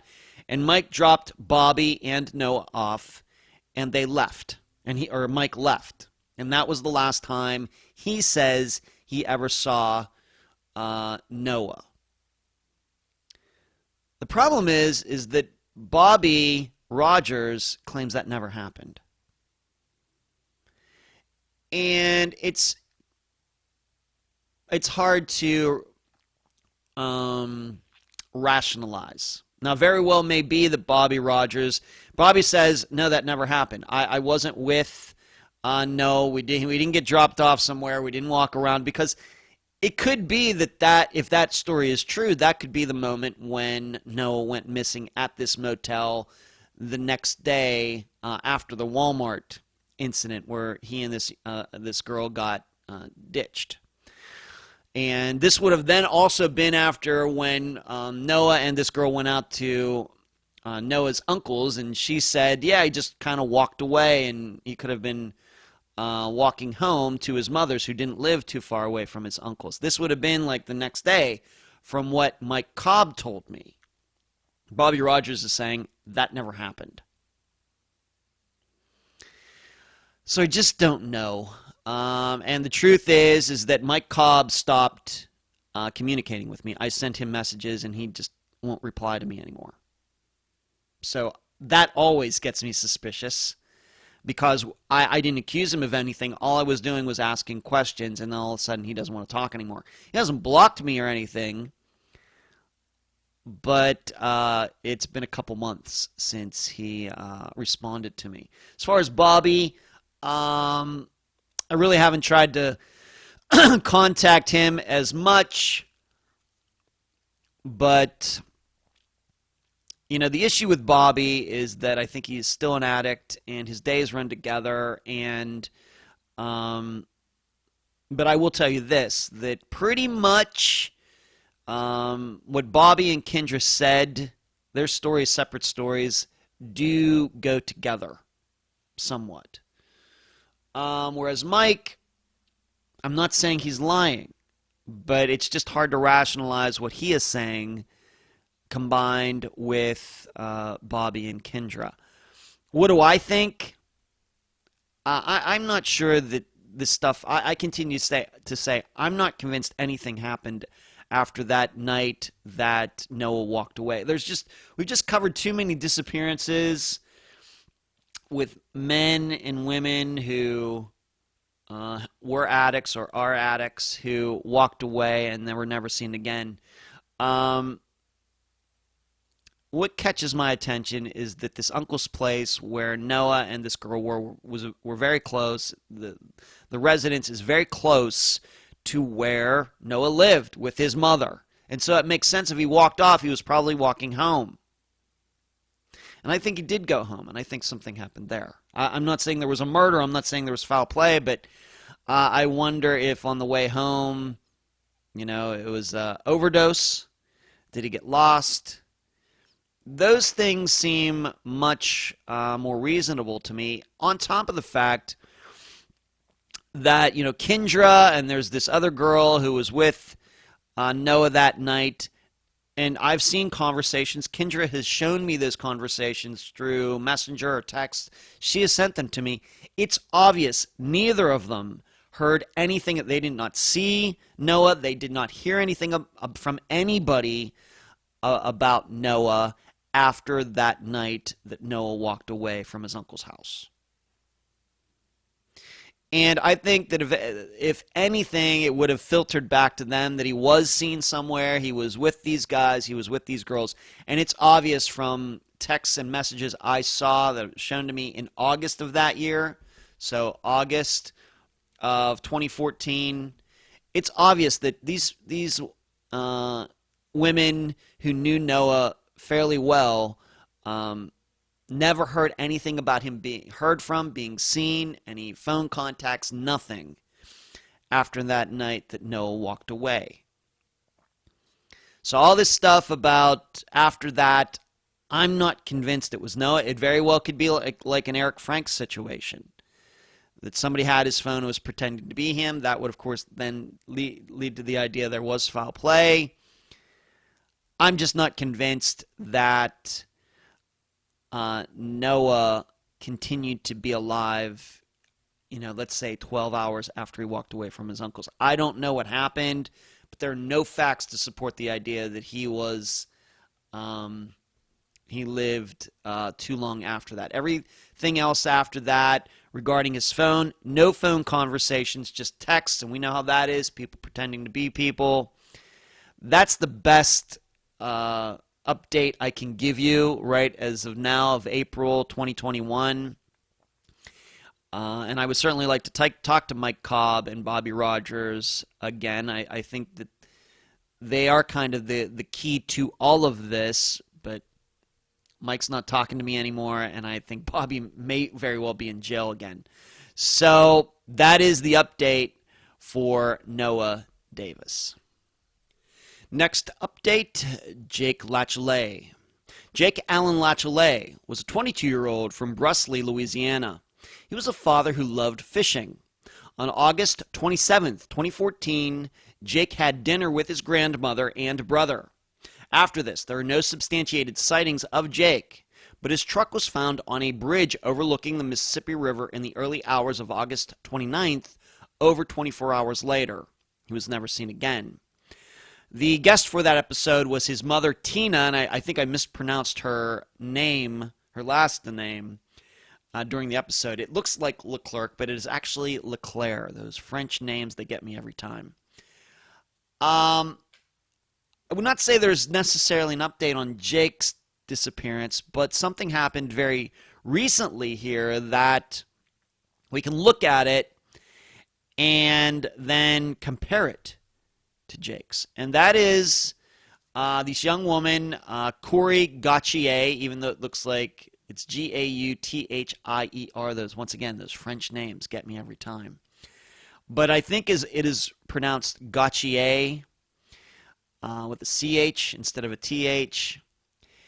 But just within the last month, so April of 2021, she was a young woman whose car was found on the exact same bridge as where Jake's truck was found. However, his truck was in the westbound lanes. Her car was in the eastbound lanes. And I think at least in the very beginning of her disappearance, Corey's disappearance, the family was like, well, this could be foul play. Something could have happened. I mean, was she going across the bridge? Was she forced to get out of her car or something like that? Or did somebody stage her car being there, very much like some people believed happened in Jake's? And so they searched the car. They went down into the Mississippi River right there, once again, right on that bridge that is the Interstate 10 bridge right there over the Mississippi River in Baton Rouge. And her remains were found. Unfortunately, she was deceased. And as far as I can tell, looking at her family, they are fairly confident that there was no foul play, that she drove out there and jumped. And I guess there are the timeline and texts and messages that she sent that something must have been going on with Corey, and I'm not sure if we will ever know all of the details regarding that. And I'm not saying we're entitled to. But it seems to me that her family's quite confident that unfortunately she took her own life in jumping off there. Now, how does this... So we have a young person, just like Jake was, jumping off the same bridge, just like it seems Jake did, car being left there. However, in Jake's disappearance, they searched the river, didn't find anything. They searched the river in Corey's situation and did find her. And I think in both cases, I think this was all done roughly in the same amount of hours timeline. It was not days and days and days before the Mississippi River was searched for Jake, and it was not days and days and days until they searched for Corey. It was all generally the same. So, does this mean that Jake didn't jump off the river? Didn't jump off the bridge? He didn't go into the river and it was staged because Corey's remains were found, her body was found, and Jake's wasn't? Is that how we're supposed to look at this? Or were there mitigating factors in Jake's disappearance? Was the river flowing faster, or was it higher, lower? Was the current different? Is somebody going to go check those things? I suppose somebody should, to see if there could be a big difference between him possibly going off the bridge and her surely going off the bridge.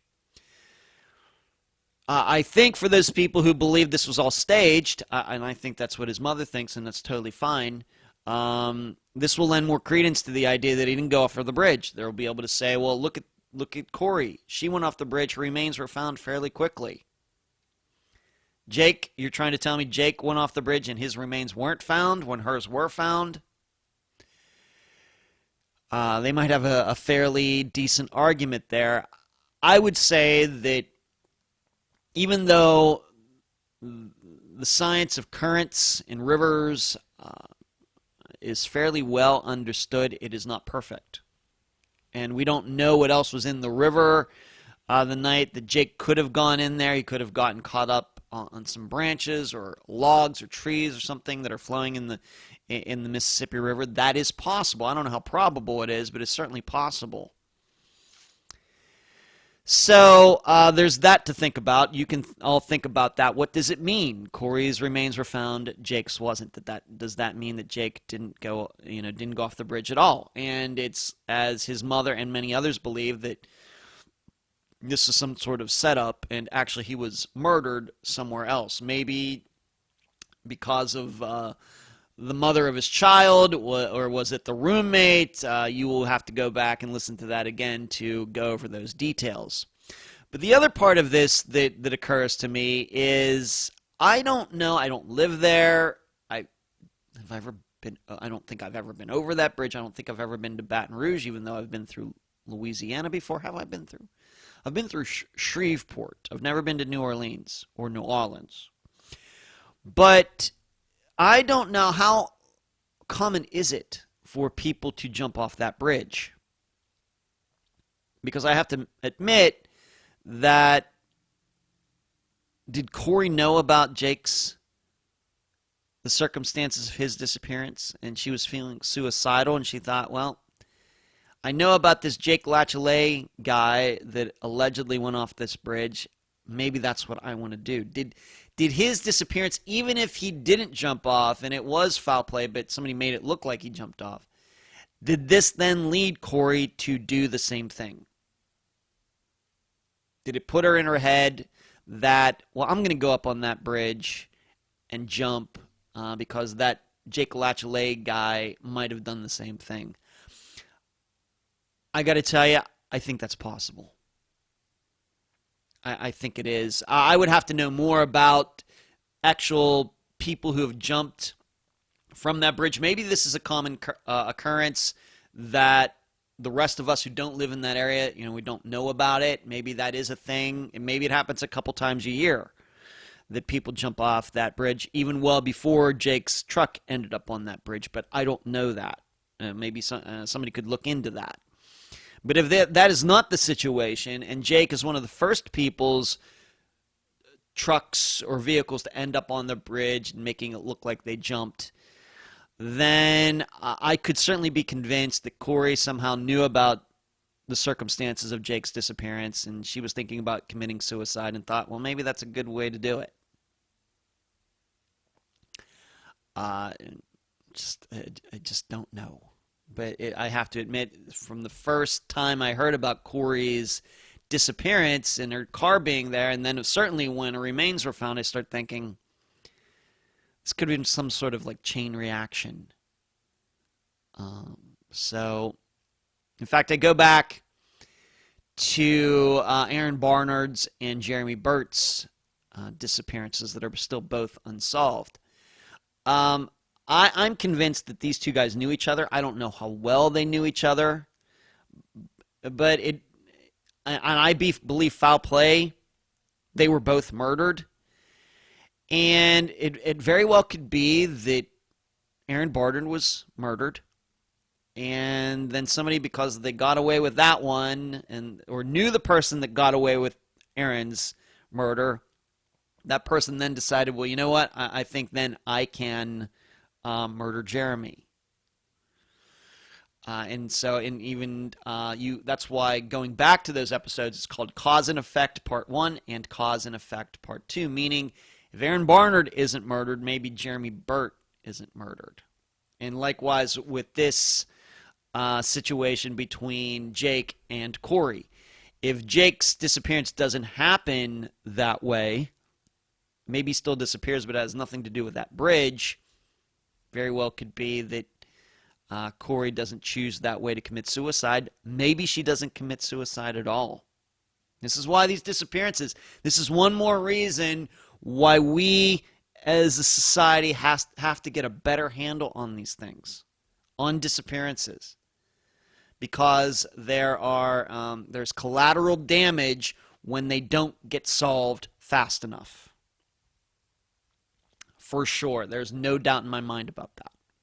And I think this is a perfect example. Thinking about Jake's disappearance and then thinking about Corey's suicide. Next, here's what we're going to do now. As I stated earlier, this update has a couple new items in it, new features. The first one was me reading those intros. And the second one is I'm going to go through all of the Unfound nows that have appeared on YouTube going back to the summer of 2020. So I'm going to give you a rundown on the missing people we've covered on the monthly Unfound Now episodes on YouTube. Starting first with Linda Stoltfus, the first one that I chose to do. She was Amish. She had gotten together for a little town gathering. She was walking home. She was confronted by this guy, Justo Smoker, Justo Smoker. Ended up that there was video of this encounter. She got into his car, and she was never seen again. And in the fall of 2020, he was charged with her disappearance, with her murder. And just recently, within the last few weeks, her remains were found in Lancaster County, Pennsylvania, somewhere. They've not, I don't think, been exactly precise on saying where. It very well could be that tracking smoker's phone pinging. They finally figured all of that out, or maybe he gave it up for consideration in his sentencing, something like that. I don't know. I don't know if that's been made public. But that was the first disappearance that occurred, and it does seem to me that he knew her patterns. Like he was might have known and had seen her before and was waiting for her. I don't think that this was a random encounter. So that is the updates. That is the update for Linda Stoltvoos, and I think I've talked about it before, going way back to one of the Unfound Lives when this guy was charged with her murder, and now about, 9 months, 10 months later, her remains were finally found, and she was murdered. So that's the update for Linda Stoltvoos from Lancaster County, Pennsylvania. The next one I did, the next Unfound Now, was Erica Lloyd. She was from Walnut Creek, California, and on June 16th, 2020, she decided for some reason to drive the whole way from Northern California to Southern California to go to the Joshua Tree National Forest. She did not tell anybody she was doing this. And in fact, since then, it is believed that she might have gone down to Joshua Tree, gone there, then drove the whole way back to Northern California, and then drove down to Joshua Tree National Forest again, just within like 24 hours. If you will remember, when they started looking for her, her car was found. It was very, very damaged. More than just wrecked. It looked like it had been vandalized or something like that. And so there was a belief maybe that she had been attacked, that she had been murdered. Did she pull into this national forest and something happened? I think also since the Unfound Now episode came out, there was a story that her camping equipment was out there in the national forest somewhere. And so her car was found, but she wasn't found. And then I believe it was very early in this year of 2021, remains were found not too far from where her car was found. And these remains eventually were identified as being Erica's. I could not find anything that there was a cause of death mentioned. And it very well may be that this is a situation where there may never be a known cause of death. It doesn't sound to me, the way I look at it, that there was foul play involved. And in fact, even in just looking at Erica's the situation, the circumstances, when I did that Unfound Now last year, there was nothing that I saw there that pointed to foul play, even though her car was vandalized and damaged and everything else. So I guess this could be a continuing investigation, given that her remains were found. It's certainly more up in the air than Linda Stoltvoos's is. But just the behavior of her, the actions of her, driving all that way, not telling anybody. She wasn't known as a camping type of person. Not sure what was going on with Erica. But that also then leads me to believe that this was something that was self-induced. I'm not saying she necessarily committed suicide, but was she having some mental issues going on? Maybe she was taking some drugs and overdosed. Like I said, I'm not saying this was a suicide, but it does seem that she was acting out of character during those 24 hours, 48 hours before her car was found damaged as it was. So that is the update for Erica Lloyd. Like I said, I will be very surprised if they decide that there was foul play in this particular disappearance. Before I go on, I think what you're seeing with these Unfound Nows, at least the first 5, it just shows you how many of these disappearances do get solved. And in fact, I didn't even kind of realize this until I started going back. And I want you to know it was my assistant, Cherie, who suggested that I do updates for the Unfound Now episodes as well, and I thought that was a great idea. Good on her part. Very great suggestion. Thank you, Cherie. But I think what this is showing is we cover so many unsolved. That's all we do on the regular episodes is talk about unsolved disappearances. But doing these Unfound Nows, it shows how many disappearances do get solved. So moving on with that theme, Marilyn Carter, August 2nd, if you will remember, she was driving from Kansas to Alabama.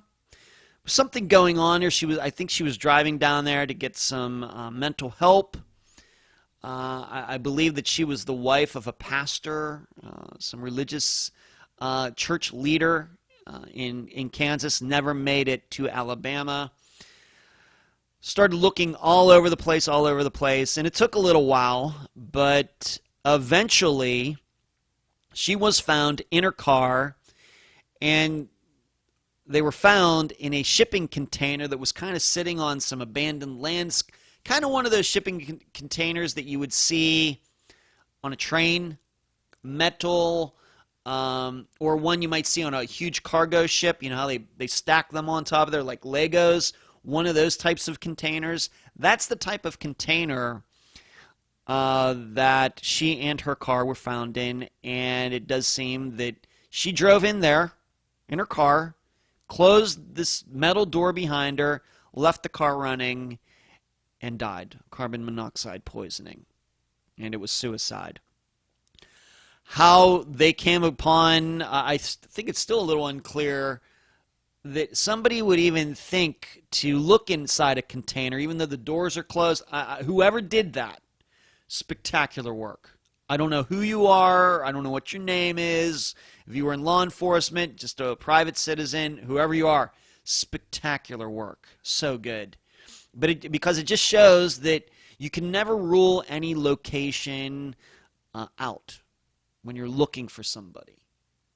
I think that most people, if they were looking for a person in a car, a person goes missing, the car is missing as well, they might go right by a container that's sitting on somebody's property. Wouldn't even think about it. The doors are closed, it's probably locked. You just take a lot of things for granted. That this person didn't is spectacular. This is more of what we need when it comes to searches for people. Because I am convinced that a lot of these searches, the reason people are missed is because people just don't think outside the box enough. You have to get in the mind of the person who went missing. They might be in that sewer. They might be under that manhole cover, as the story that came out within the last month, this woman who went missing and was in a sewer allegedly for 3 weeks. She might be just telling a story. I don't know. But you can't rule anything out. You just can't. It just seems, with Marilyn Carter, I think her disappearance is very much like Erica Lloyd's. Just two very troubled women. And although obviously they died under different circumstances after different causes. So that was Marilyn Carter. Once again, she was driving from Kansas to Alabama on August 2nd of 2020. She never made it to her destination using phone pings. They were able to narrow it down to this West Arkansas area. And then somebody came upon that shipping container, and she and the car were inside. Very sad. Very sad. Next Unfound Now update is Stephanie Hollingsworth, and this continues a theme, another disappearance that eventually got solved. This is a disappearance that occurred over in Orlando, Florida. And what was weird is that when I went over to play the disc golf tournament over there in February, I know a guy, his first name is Mark, and he knows what I do, and so I ran into him over there, and it turns out that Stephanie's, it was some relation of Stephanie, lives right next to him, and so we started talking about her disappearance. But on September 25th, she was seen on video going into a store and buying some alcohol, and she was never seen again. She and her vehicle were found together. She inside it, just like Marilyn Carter's. But in this situation, Stephanie was found in a pond, like Esther Westenbarger. That it seems, I don't know if she did it intentionally or not, but she was behind the wheel of, I think it was an SUV of some type, and she just drove into this pond and drowned. I think given that she was buying alcohol not long before that, it very well could be that she was drinking and driving. It does sound to me that Stephanie was struggling with that issue before this all happened. And it was kind of in an area that's just starting to be developed in Orlando. It's kind of a 4-lane, and there's kind of a sweeping turn. And it just seems to me, instead of following the lines on the road, she just straightened it out and went into this pond. But her vehicle was eventually found with her in it. No belief of foul play at all. And I think it was a drone. Somebody flying a drone that was involved in the search. They wanted to look at these ponds. They suspected she might be in this area, maybe due to phone information, ping information. And I think that it was somebody piloting a drone flying over one of these ponds, and then the drone saw the vehicle in there. Vehicle might not have been able to be seen if you were just standing on the edge of the pond. You need to get right over the location sometimes, of course, depending on how deep the pond is. We certainly learned that from Esther Westenbarger's disappearance, that you look at where her car went into with her in it, you'd never think that it was deep enough, big enough to hide the car for that long, but it was. And see, once again, you can never take anything for granted, just like the shipping container for Mary Lane Carter. Can't take anything for granted. And I'm glad in Stephanie's they didn't. They got a drone out there and found her in her SUV. I think there also might have been maybe some tire tracks evidence as well. Maybe somebody noticed that there were tire tracks going off the road into the grass and into this pond. That might have happened as well. That might have been a clue as well. So another one that we covered on Unfound Now that was solved. So that was 4 in a row to start Unfound Now's existence. I think these were July, August, September, October of 2020. The first 4 that we covered, they were eventually solved. Now Stephanie's and Mary Lane's were solved a lot quicker than Linda's and Erica's. Next Unfound Now update, and this is for the Unfound Now from November, July, August, September, October. Yeah, November of 2020, and this is the disappearance of Corey Dale Moore. He disappeared on September 3rd from Sanford, North Carolina. To remind you of the details, he was at his grandmother's house, and he walked away barefoot. And searches were done around the area. They did not find him. And like I said, at the point I did the Unfound Now, his disappearance was already at least 2 months old. But searches had been done. He hadn't been found. Well, his remains were found. And I have to admit, I didn't even know this until I started going back and looking at these after Cherie mentioned to me, you should do updates on these Unfound Nows. I didn't even know that his remains had been found until I started looking back into these. So back in February, his remains were found, and they were found by accident. And this is a situation kind of like, just generally like Crystal Morrison's or Robbie Hertz. But these were not road workers this time. What happened was in Sanford, North Carolina, some people were going to buy a piece of land not far from where the grandmother lived. They were walking around the property that they were going to buy, and they came across Corey's remains.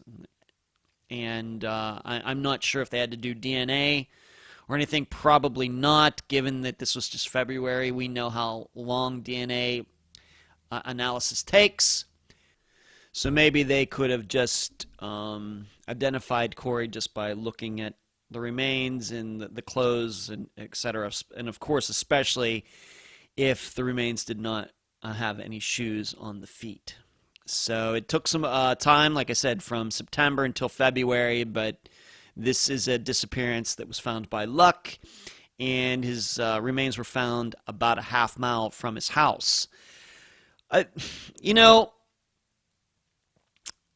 what this continues to show, I think, is that generally people do not stray too far. If they walk off, their remains are many times found not too far away. Maybe that's why they're found, is because they're not too far away. I'm not sure if it's the chicken or the egg which came first.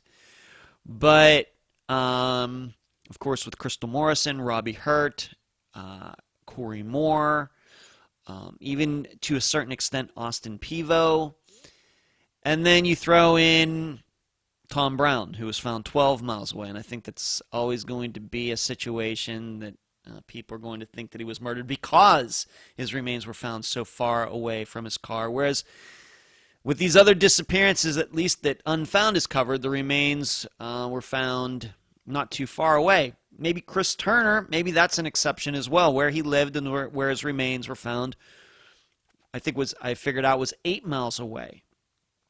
But there continues to be the idea that there was foul play involved in his disappearance, although I don't know if that will ever be proven given the state of his remains when they were found. So, once again, remains are found not too far away from where the person was last seen. Corey Dale Moore, the Unfound Now that I did in October of 2020.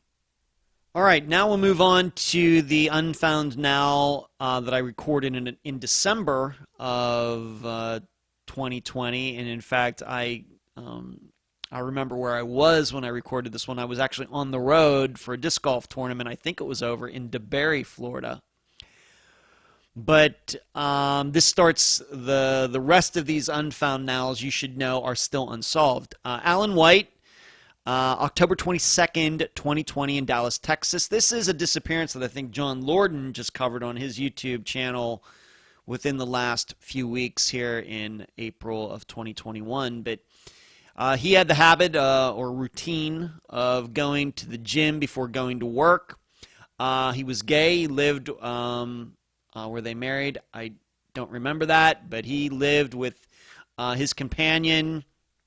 They lived together in Dallas, and his routine was to go to the gym, work out, come home, and then go to work, or maybe he worked from the home sometimes as well. Well, he followed his routine that morning, but he was only in the gym for not even a half hour, and then he left, and he was on his phone, and it showed him stopping at a convenience store at a gas station, which wasn't too far from where he lived, and he pulls out in his car from that, and I think he was using a rental car. I think his own car was getting worked on. But he pulled out of this location, going towards where he lived, never made it home. And his companion, his boyfriend, once again, I can't remember. I did not write it in my notes whether they were married or not. But his companion alerted police fairly quickly. I think right around 11 a.m. or noon of that day. And eventually, Alan's car that he was renting was found, but nowhere near where he lived. And certainly not in the direction of where he was driving that morning. This is still unsolved. I went to see if there were any updates. There were none. John Lorden did the coverage, and it was really pretty much the same story as when I covered it back in December. The big issue with this is out there, if you look for it, is that could it be that he was meeting somebody else? Was he cheating on his partner? I don't know if there's any proof of that. But that is something that has come to mind, that some people have brought up. What catches my attention as a guy who works out, what kind of person gets up at 5:30 in the morning or whatever it was, goes to a gym to only be in the gym for 20 minutes? I like working out. I do ab exercises, as I've talked about. I'm watching my weight. I'm down to 181 pounds. But it seems like a lot of work to get up at 5:30 in the morning to drive 10 minutes or 15 minutes to a gym to only then work out for 20 minutes. And I think he was on the treadmill. Couldn't he not have just walked around the block around his home instead of going to the gym if he was only going to be there for 20 minutes? And so this does bring in the idea that there was something that went on while he was at the gym that made him stop his gym routine short. And one of those things could be hooking up with somebody. Certainly wasn't any business issues. So there is the idea that could Alan White have gotten lured, by somebody that he didn't know or he thought he knew somewhere for a rendezvous and something went wrong. I'm certainly open to that. I'm just not sure if there are any facts that support that right at this second. Next disappearance, and this is the Unfound now that I think has gotten the most attention of the however many we've done. Has it been 10 now? 9 or 10? Jason Landry. And how many? I'm going to count those just so I can I'm going to do that while I'm recording this. So we have 1, 2, 3, 4, 5, 6, 7, 8. I've done 10 of them. Okay. So the next one is Jason Landry. It's gotten a lot of attention. And if you remember back in January, I did this as an Unfound now, and then in February, I got together with John Lorden, and we covered the disappearance together, and John interviewed Jason's father, and I'm sure most of you got to see it or listen to it. The facts of Jason's disappearance on December 13th, 2020. He was driving home from college, about a 2.5-hour drive in Texas. He got to the little town of Luling. I pronounced it incorrectly when I did the Unfound now. I said Lulling. It's Luling, Texas. And for some reason, he took a wrong turn. Or he didn't take a turn. He continued on a road where he should have made a right-hand turn. And then eventually, he wrecked the car. For some reason. Once again, we have no idea why his car ended up off the road, turned around, 180 degrees. And he's never been seen again. There have been searches in the area, and nothing has been found. Although when John and I did that program together with his father, it was noted that many of Jason's things were out on the road when his vehicle was eventually found. I continue. I don't believe there's any foul play here. I think we can go on and on about why he wrecked his car, why he missed that turn. In fact, I think that John made a very good point that the signage about where to turn and what route you're on in Texas, in the Luling, Texas area, is not exactly totally 100% clear. In fact, if you look at it, the sign to turn is after the intersection, not before it, which makes no sense to me. It's like across the street. You're supposed to see that no to turn right. Well, those types of signs should be before you get to the intersection. They shouldn't be posted on the other side of the intersection. That makes no sense. I have no idea who did that. And that could be the reason he missed that turn. Very possible. But he was using Waze, and why didn't Waze point him in the right direction? Nobody knows. Did he get out on that road and was there a deer there? Did he swerve to miss a deer and wreck his car? These are all possibilities, no proof of any of it. All we know is that he wasn't with his car when the car was found. I continue to believe that he did walk away. I think I'm convinced that he had some sort of head injury. The issue is, why hasn't he been found? Well, it goes back to what I said about Mary Lane Carter, is that searchers should never rule out anything. Should never walk by and think, oh no, a person would never go in there. We can't think in terms of logic or rationality. We have to think in the terms of anything is possible. Anything is possible. So I'm certainly hoping that Jason is out there alive. I'm hoping that, did he have a head injury and he has amnesia? I know that this is usually just the stuff of books and movies, but it has been known to happen. But I think the odds of that are very, very low. On top of the fact, it seems that the picture that Jason took of himself not long before he drove home, those clothes that he's wearing in that picture were found amongst his clothes at the wreck. So, just don't know. I am inclined to believe that this head injury did cause his death. We just don't know how long he could have gone. It depends on the head injury, how far he could have walked. And the tough thing about these searches is that the further you move out, the bigger the area gets. What's the you go 1 mile further in a circle, and I think it increases the area by double or quadruple or something. There's some is it inverse proportion or something like that. So it's a lot of area to cover. The more you move away from a wreck site, the more area you have to cover. So that could be a factor in all of this. But I still have to believe that Jason, if he is deceased, his remains are out there and searches have just missed them. I continue to be fairly sure of that. Easy for me to talk, being that I don't live there and I've not taken part in any searches like this, but there are just too many examples of searches that were done, remains were missed, and then the second or third time around, the remains are found, and they should have been seen the first time. Too many examples of that. So I got to believe this is what is going on in Jason's situation as well. Alissa Scheibel. This is a disappearance of a girl, a teenager from North Las Vegas, Nevada. Former hometown. I didn't ever live in North Las Vegas, but you know what I mean. Her disappearance occurred on December 9th, 2020. Aliyah, was she adopted or she was a foster child? She was living with this couple.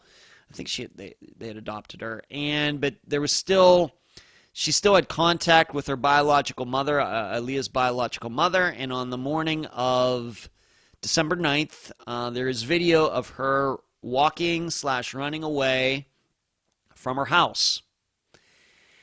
And it was thought, at least at the time in December, that she was going to see her boyfriend who had graduated the year before and he lived up in Reno, and that she wanted to get away and she was going to go see him and live with him.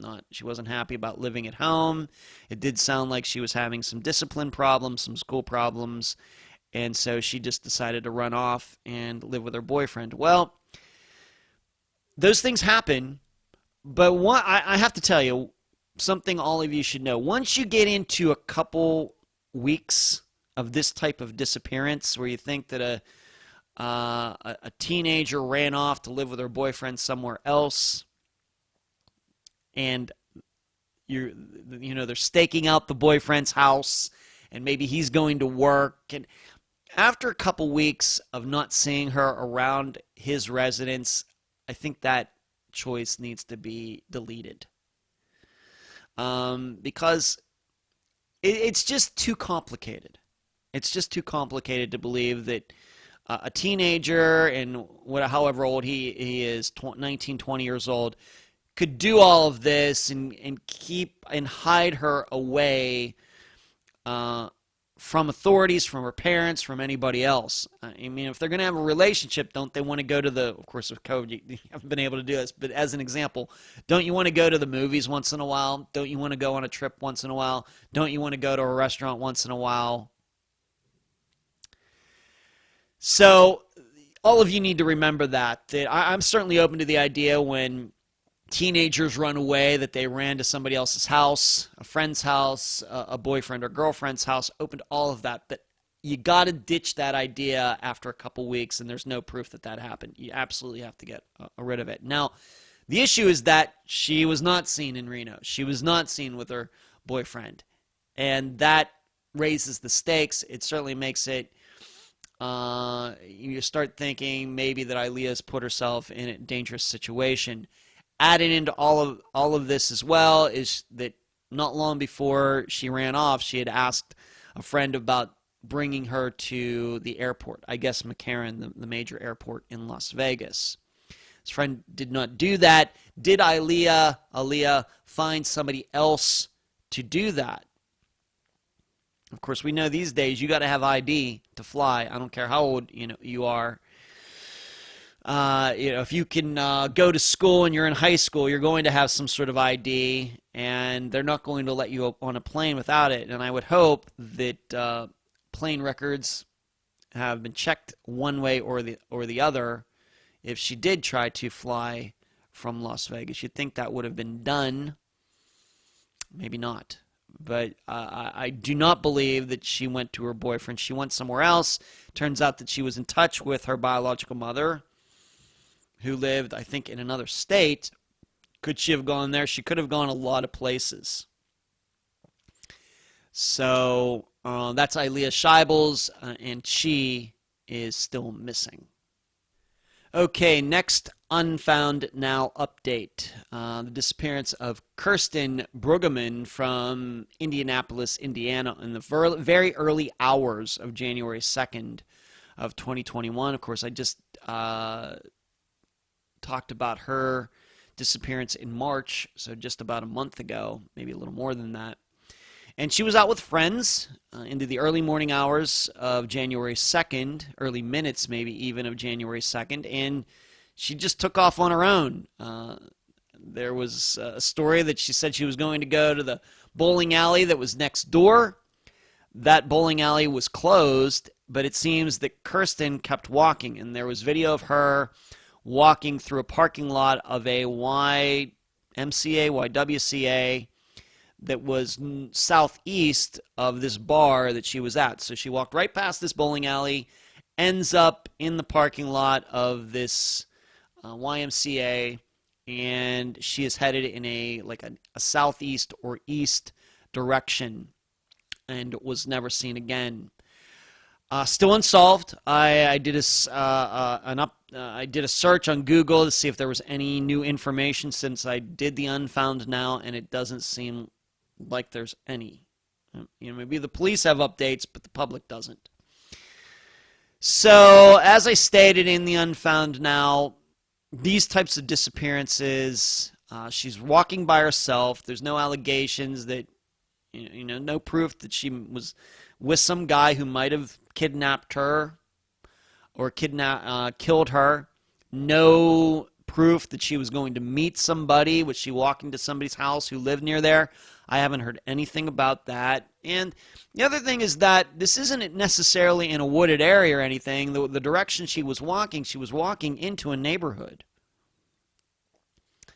So, did she know somebody in that neighborhood? I think that if she did, that would have been proven by now. And on top of everything else, did these friends just let her go? Early minutes of January 2nd, it's January in Indiana. That's not warm. And they're just going to allow her to walk off by herself. I don't know. But the proof is there on the video. She was by herself. But that disappearance is still unsolved, and I really don't have any good insight for you at all as to what could have happened. I think that all possibilities are on the table right now. She was going to meet somebody, and something happened. She wanted to leave her life and start a new one with a new name. She was walking along and got abducted by a stranger. I think it's all on the table right now.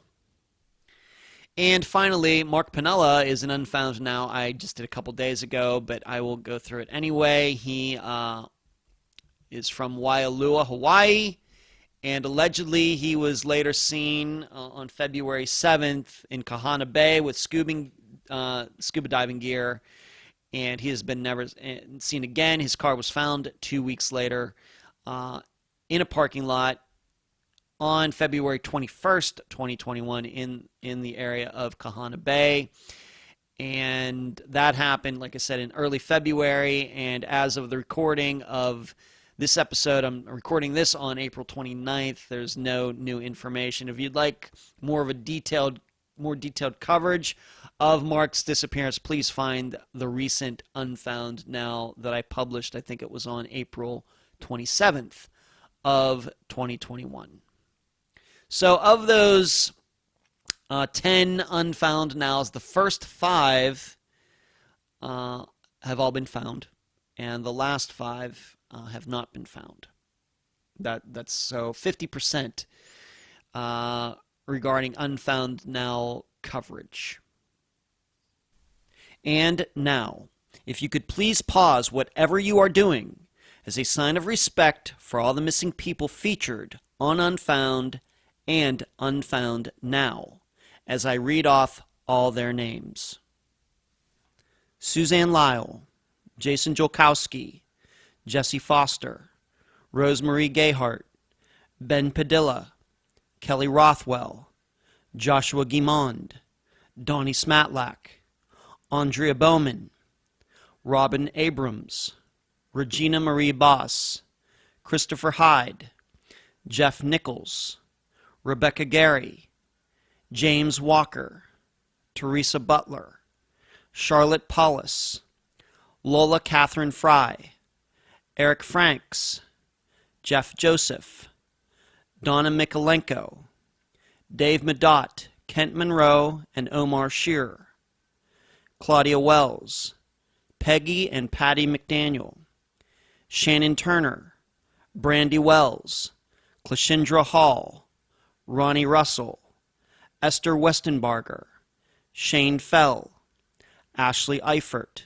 Brandon Williams, Craig Frear, Pamela Golden, Chip Campbell, Amanda DeGuio, the passengers and crew of Flight 370, April Pitzer, Jennifer Wilkerson, Kent Jacobs, Aaron Gilbert, Tammy Leppert, Crystal Morrison, Chris Turner, Linda K. Carroll, Nikki McCown, Helen Diamond, Laura Bible and Ashley Freeman, Lucinda Hewells, Ashley Kohler, Debbie Lowe, Patrick Beavers, Clinton Nelson, Troy Galloway, Patty Action, Danielle Bell, Evelyn Hartley, Dow Phillips, Tyler Stice, Bill Underhill, Patty Taylor, Aaron Barnard, Jeremy Burt,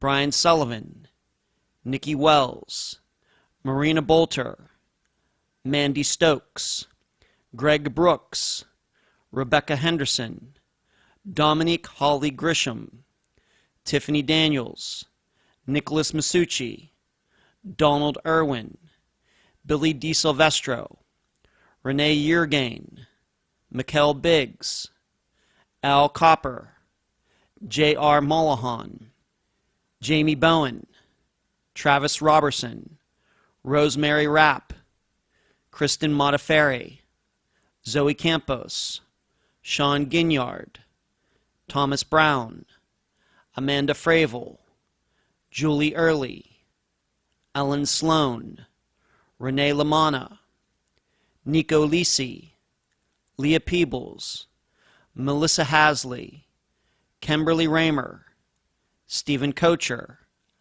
Bonnie Joseph, Immaculate Basil, Bobby Campbell, Kimberly Norwood, Alissa Turney, Bobby Tennyson, Dale Kerstetter, Lacey Buenfil, Peggy McGuire, Janson Brewer and Daniel Braden, Robert Cox, Lucas Degerness, Stephen Adams, Ashley Summers, Bonnie and Jeremy Dagus, Judith Empke, Jessica Hamby, Tim Beauchart, Devin Bond, Juanita Nelson, Desiree Ferris, Angie Arnell, Deborah Asbury, Sean Koski, Mary Lands, Devin Brown Busetta, Shanna Boydo, Travis Murrow, Keith Fetter, Layla Faulkner, Megan Lancaster, Kelly Sims, Jack Hemby, Barbara Frame, Dorianne Myers, Austin Pevo, Christine Hamilton, Monica Appleton, Jonathan Estes, Molly Miller and Colt Haynes, Donnie Martin III, Kamisha Hollis, Lisa Wallace, Tammy McKittrick, Julie C., Stephanie Clemens, Andy Chapman, Trevor Nichols, Tiffany Johnson, Tyler North, David Kesey, Lucero Princess Sarabia, Brandy Myers, J.L. Hamblin, Bradley Allen, Timothy Guy, Ronald McNutt, Cameron Remmer, Tammy Arthur and Chad Peters, Jesse Ross, Lisa Shuttleworth, Jackson Miller, Patrick Reed, Jeremy Goodwin, Mary Jane Van Gilder, Phyllis Corbin, Eric Alvarado, Cassandra Ramirez, April Andrews, David Hardy Jr., Dennis J. Lushball, Christy Nichols, Christopher Sanders, Danielle Sleeper, Julie Weflin, Shelva Rafty, Rodney Kaiser, Christina Branham and Christopher Mittendorf, Gregory Howes, Brian Cook, Charles Thompson, Jessica Garino, Jacob Paddock Weeks, Jackie Bucky Letney, Frederick Joseph Bain, Vanessa Oren, Jennifer Casper Ross, Robbie Hurt, Unique Harris, Douglas Jones, Deborah Bowman, Bradley Brooks, Angela Green, Jody Husentrut, Brennan Smokey, Rouse Chapman, Marion Hurley, Gayla Shaper, Caleb Powell, Chelsea Cobo, Bonnie Santiago, TJ Murray, Noah Davis, Patty Dudek, Ben Archer,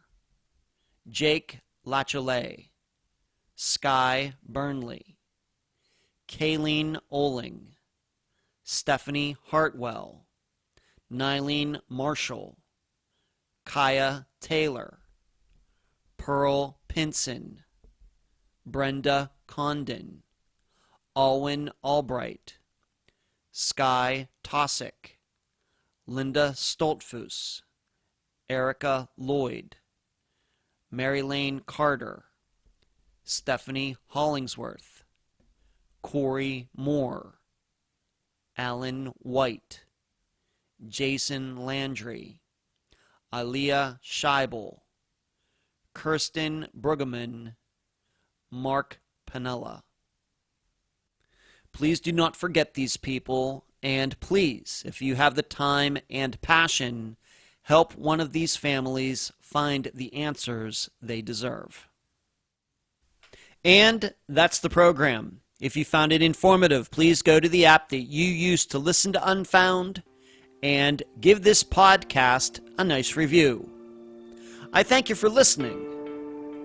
I'm Ed Densel, and you've been listening to Unfound.